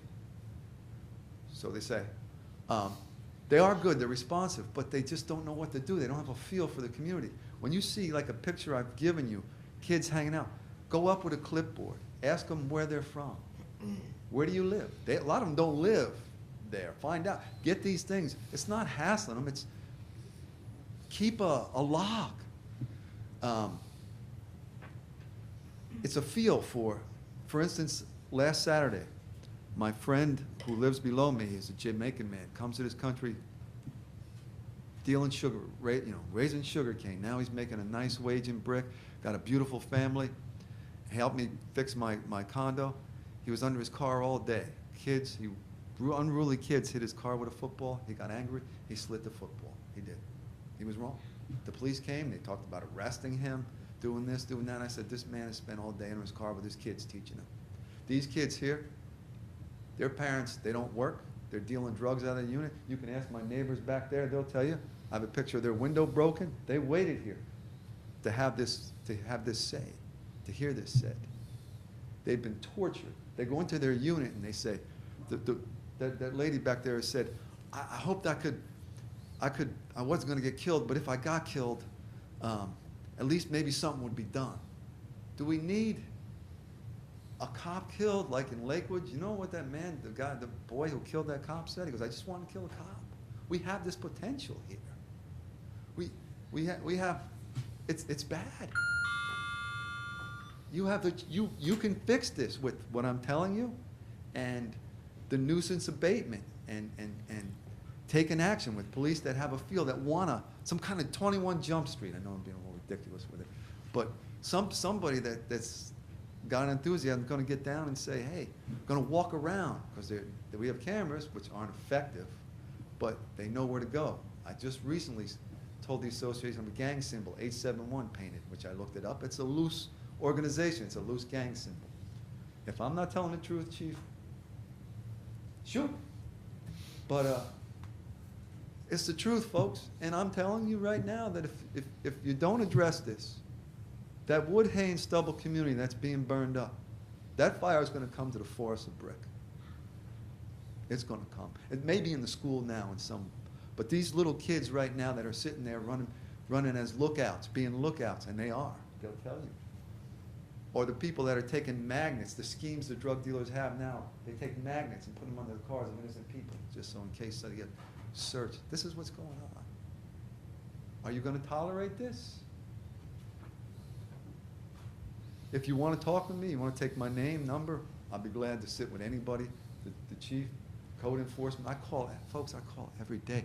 I called over to Kim at Chancery Court in Ocean County because I have a landlord who's done nothing but put in vagrants, prostitutes, drug dealers right next to me. And they'll tell you, we've had bed bugs, cockroaches, all kinds of things because of this one landlord. As surely as one sinner does much harm in the Bible, one unruly landlord does much harm. And I called over to the Chancery Court. I said, how many eviction complaints does this man have? He owns about 18 properties. And they said he has about, in the last 2 years, about 25. So I called Myra. And I said, you know, this man has 20, the management? I said, you know, this man has 25 eviction complaints. He's tried to people evict. He said, doesn't that, I asked him, does that say anything to you? He goes, no, doesn't say anything to me. I've owned 250 units in Essex. You see the mindset? 25 evictions in 2 years. It means you're not screening, you're putting garbage in there, and you have to evict them, but you don't care. Folks, I beg you. They're suffering. They're suffering really bad. And so are others. And it's a hapless community. They don't really know what to do. I am going to take this thing to court pro se. I did it once when I had a bad fire. They were neglectful in what I told you about the upkeep and minimal maintenance. And there was a bad fire in our complex, was there not? Every unit was closed down for 3 days, 25-foot fire. And they refused to take any responsibility. So I took them to court. I won a default judgment. Guess what? They didn't pay. So I took them to court again, and they sent Stephen Greenberg from the Gertler Law Firm, and he smoked me on it. So, but the judge dismissed it without prejudice, so I took it back. And I spent every waking hour in the law library, and I want a settlement. But I know what's going on. I'm a little versed in condo law. I'm not a lawyer. But I'm going to take this thing for a private nuisance. But there's grounds here for a public nuisance. If the prosecutor and the legal team of Brick will get on to it. Just even a letter to Maple Leaf saying these things and saying you're in our crosshairs because you're hurting our tax base. You know, the people need, if you will do this, it will help me. It will help the hardworking people like the man I told you who came, he raised in sugar cane, he worked his way. Every day I'd walk in, there's a Mexican couple. They couldn't speak English too good, but every night I walked in, their kids were around the table. And the man, if he wasn't working, was scrapping metal. These are the kind of people we need in Maple Leaf. We can build a community with those kind of people. But you have to help us. I'm begging you. Mr. Thank you. Cancel, if you would like to leave your information with our secretary, Ms. Hartman, Councilwoman Ponferrero is not here this evening, unfortunately. She was hospitalized yesterday for some time, and she is out now, right? She was never out in. She was there. There was a situation, and she couldn't be here this evening, but I know that she would be very interested in everything you have to say. She's the chairman of our Public Safety Committee, and we're going to take this to the Land Use Committee and Public Safety Committee, and the chief is on that committee, and I think that hopefully we can make some progress with the information you've given us. I'm sure they are very well aware of what's going on in that section of town, but I have to say, in the 2.5 years I've been here, you're the first resident that's come to speak with us about it. You didn't know the ins and outs of what's really going on with the board, with the rental, over 70% rented. I can tell I'm you. not sure if there's anything we can do on that front, but No, in Joe, I'm terms of just asking public for safety and enforcement of it. nuisance, maybe there's something that we can do to help our police department better police that area and make it a safer place for you and your family and the other residents that live there. Okay? Thank you. Thank you. And please feel free to come and speak to us at any time, and you can contact us through our office and the mayor's office as well. But if you just want to leave your information for the council to be able to contact you. Thank you. Yes, sir?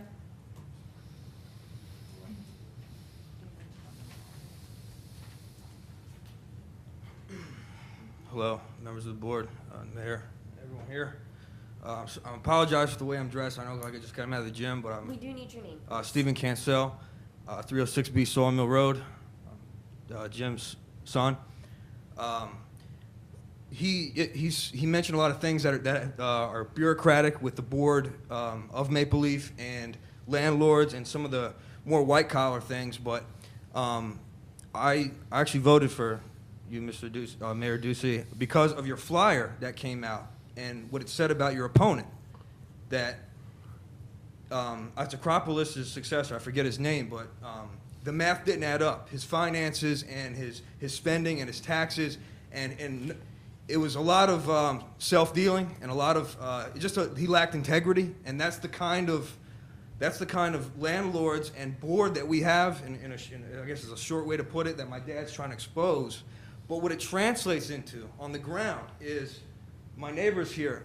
I left for the Marine Corps back in 2004. I did 4 years. When I left, there was crackheads living in that apartment across the hallway from me and above those people there. When I came back in 2008, honorable discharge, there was prostitutes. There was a couple that were nice people, but they destroyed our entire common area with a cooler full of deer meat that fell all down 3 flights of stairs, and you know, you can imagine how that worked out.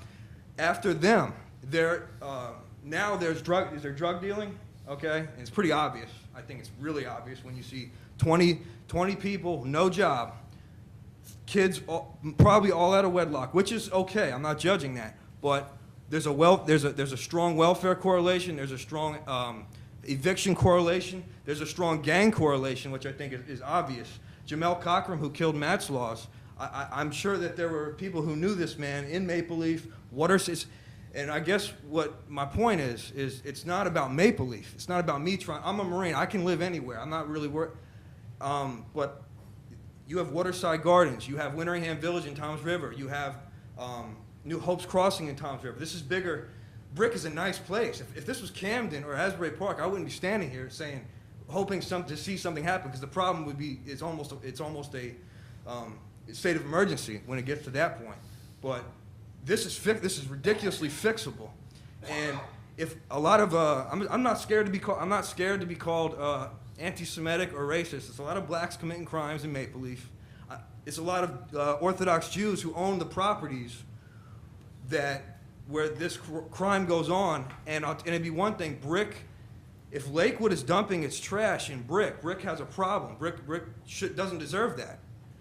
If if they want to rent out properties, if they from Jackson and Lakewood want to rent out properties in Brick and improve Brick, by all means, we need that. Bring it in. But if you're going to rent out properties to consistent Section 8, those people work. Everyone in their house works. Their daughter's a college student. I work. I'm a college student, both full-time. My dad works full-time. His fiance works probably 60, 70 hours a week. 2 officers came during an incident where I and my Jamaican neighbor had to run outside and put ourselves in harm's way because there was about to be a brawl. This woman was being harassed and by women who didn't even live in this neighborhood. She lives here and they pay taxes. These women and people who aren't paying taxes, not working, having kids, and the state paying for it, are causing these problems. They're bullying them to a degree that there could be a weapon. And I had to run outside, which me and my neighbor, my dad would have done it if he was there at the time. We ran outside, we stopped what was going on, we got in between it, and the cops showed up. This cop told me, well, maybe one day you can move. What kind of... I know. Maybe he needs to go to Spring Lake or something, because Sawmill Road is not where you say that. But it's a consistent. The cops stand to benefit because they wouldn't have to come there as much if certain things happen. They can spend their time doing other things. But there's real suffering going on. There's prostitution. There's kids being manipulated. There's it's drugs, and it's coming in from Lakewood. It's all affiliated, and it's fixable. And if the police, I know that there's things you can and can't do, but there's things that the board within itself at Maple Leaf can do. But if there's anything can be done here, the stigma can disappear, the reputation can disappear, and parents of kids that go to this school across the street won't be saying, well, I'm glad my kids don't go to Memorial, and that stigma comes from Sawmill Road. So it's not a Sawmill thing, it's a Brick thing. So, thank you. Thank you. Does anyone else from the public wish to be heard this evening? Okay, seeing none, I'm going to close public comments, and I want to thank everyone for coming out. It's good to see new faces. Unfortunately, it does bring new problems to light, but it's things that we do need to hear about as a public so we can address it as a community, and I think this is one of these issues. But we're going to move on to administration and council comments, and I'd like to start with our mayor and business administrator, please. I have nothing further, thank you. Thank you. I just want to thank the Ocean County Prosecutor's Office for coming out tonight, and the video, we'll get that up on B20 if they give us the permission to, which I assume they would. The Buy and Brick program started October 1st. Check our website and the Facebook page for updates. There's a Buy and Brick specific Facebook page. We're constantly updating the businesses, and I know others are going to speak about the business, so I won't get into that. Senior Services is requesting grocery store gift cards for seniors in the community in need of assistance. If you can mail or drop them off at Senior Services, which is at the VFW, or please call 732-920-8686. We got a bunch of upcoming events. This Tuesday, October 14th, a week from tonight, the DCA is coming to host an informational session on the RREM program, and that's from 3 to 7 at the Civic Center, and they're going to assist all the residents through the process. The RREM is the $150,000 grant that's coming, so people can either elevate their homes, raise their homes, or make other changes to their homes to make them safer. Also on that night, As part of that program and in conjunction with the program, the Mayor's In Night will be at the Civic Center from 6 to 8. You can get your buy-in brick cards there that night. They will be available. Our department heads will all be there as well, with the exception of engineering. So if it's an engineering thing, we'll have somebody from the engineering department, but just not the department head. Bricktoberfest will take place Saturday, October 18th. There's a 5K at 8:30 in the morning. Please sign up. There's not that many runners out there yet, so hopefully you can all take part in it. Also, later in the day, from 11 till 5 at Windward Beach, there's going to be rides for the kids, face painting, climbing walls, the beer and wine garden for those of us over 21, and plenty of food trucks. There's going to be at least 15, if not more, different food trucks, everything from appetizers to meals to desserts. And then our annual Halloween Spooktacular and Trunk or Treat will be held on Wednesday, October 22nd from 6 o'clock to 8 o'clock. And if it rains that night, it will be the following night, Thursday, October 23rd. Thank you very much. Thank you. Mr. Striker? For me, thank you. Lynette? Nothing, thank you. Jen? Nothing. Okay. Councilman Moore?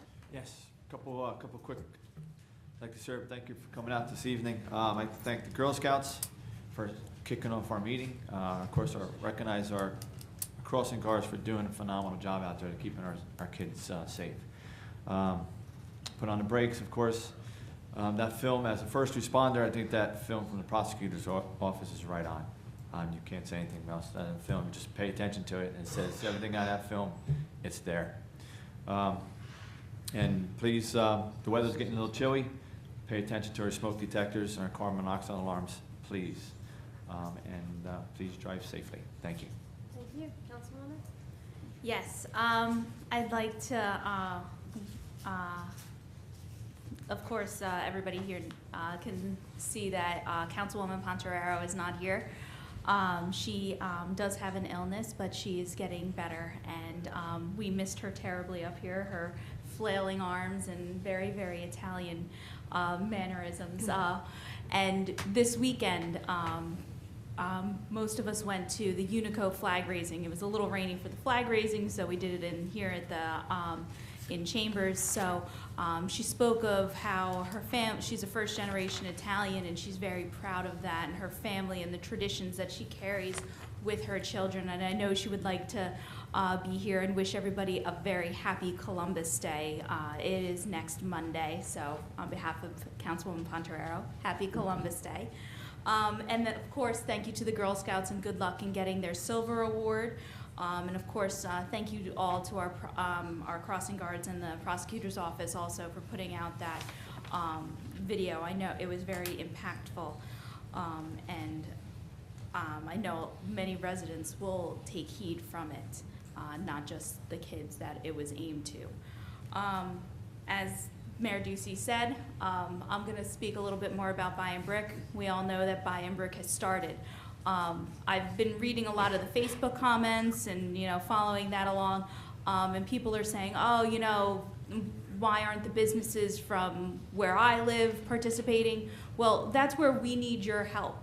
We need you to be an advocate as a resident for the program. Go to your local dry cleaner or nail salon or restaurant or wherever and ask them, please participate in the Buy and Brick program. We have all of our information is up on the Township website. At the top, there's a link to Buy and Brick. As the mayor said, there's also the Buy and Brick Facebook page. You can also call us and have the restaurants or services, merchants reach out to us, and we will get them signed up.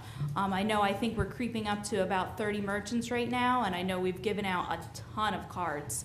And as the mayor said, how many? Over 1,000 in the first week. Over 1,000 cards. So all the merchants, we have all those people that want to go to your place of business. I know I went to a place over the weekend. Councilman Fosman utilized one of the merchants. So we are all absolutely taking part in the program, and this is to save you money off of your third quarter taxes. So please help us lower your taxes. That's what this program is for. And I told the mayor I would read all of the merchants that are taking place thus far. All Pro Carpet Care, Barlow and Associates Architects, Black Sheep Thrift Shop, Dash Mechanical Heating and Air Conditioning, Decor to Score, Duraplex Inc., Future Dry Cleaners, Holistic Health Spa, IHOP of Brick, Jerry's Dry Cleaners, Jersey Shore Eye Care, Jersey Shore Marina and Boat Sales, Jersey Waves Salon, Joe's Service Center, Jobo's Deli, Kenneth F. Diana DDS, that's a dentist, right? Yes. Okay.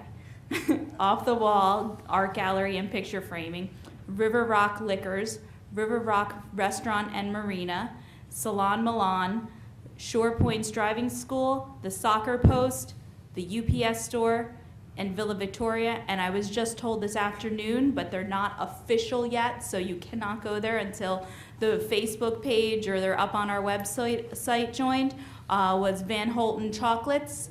Yeah, right?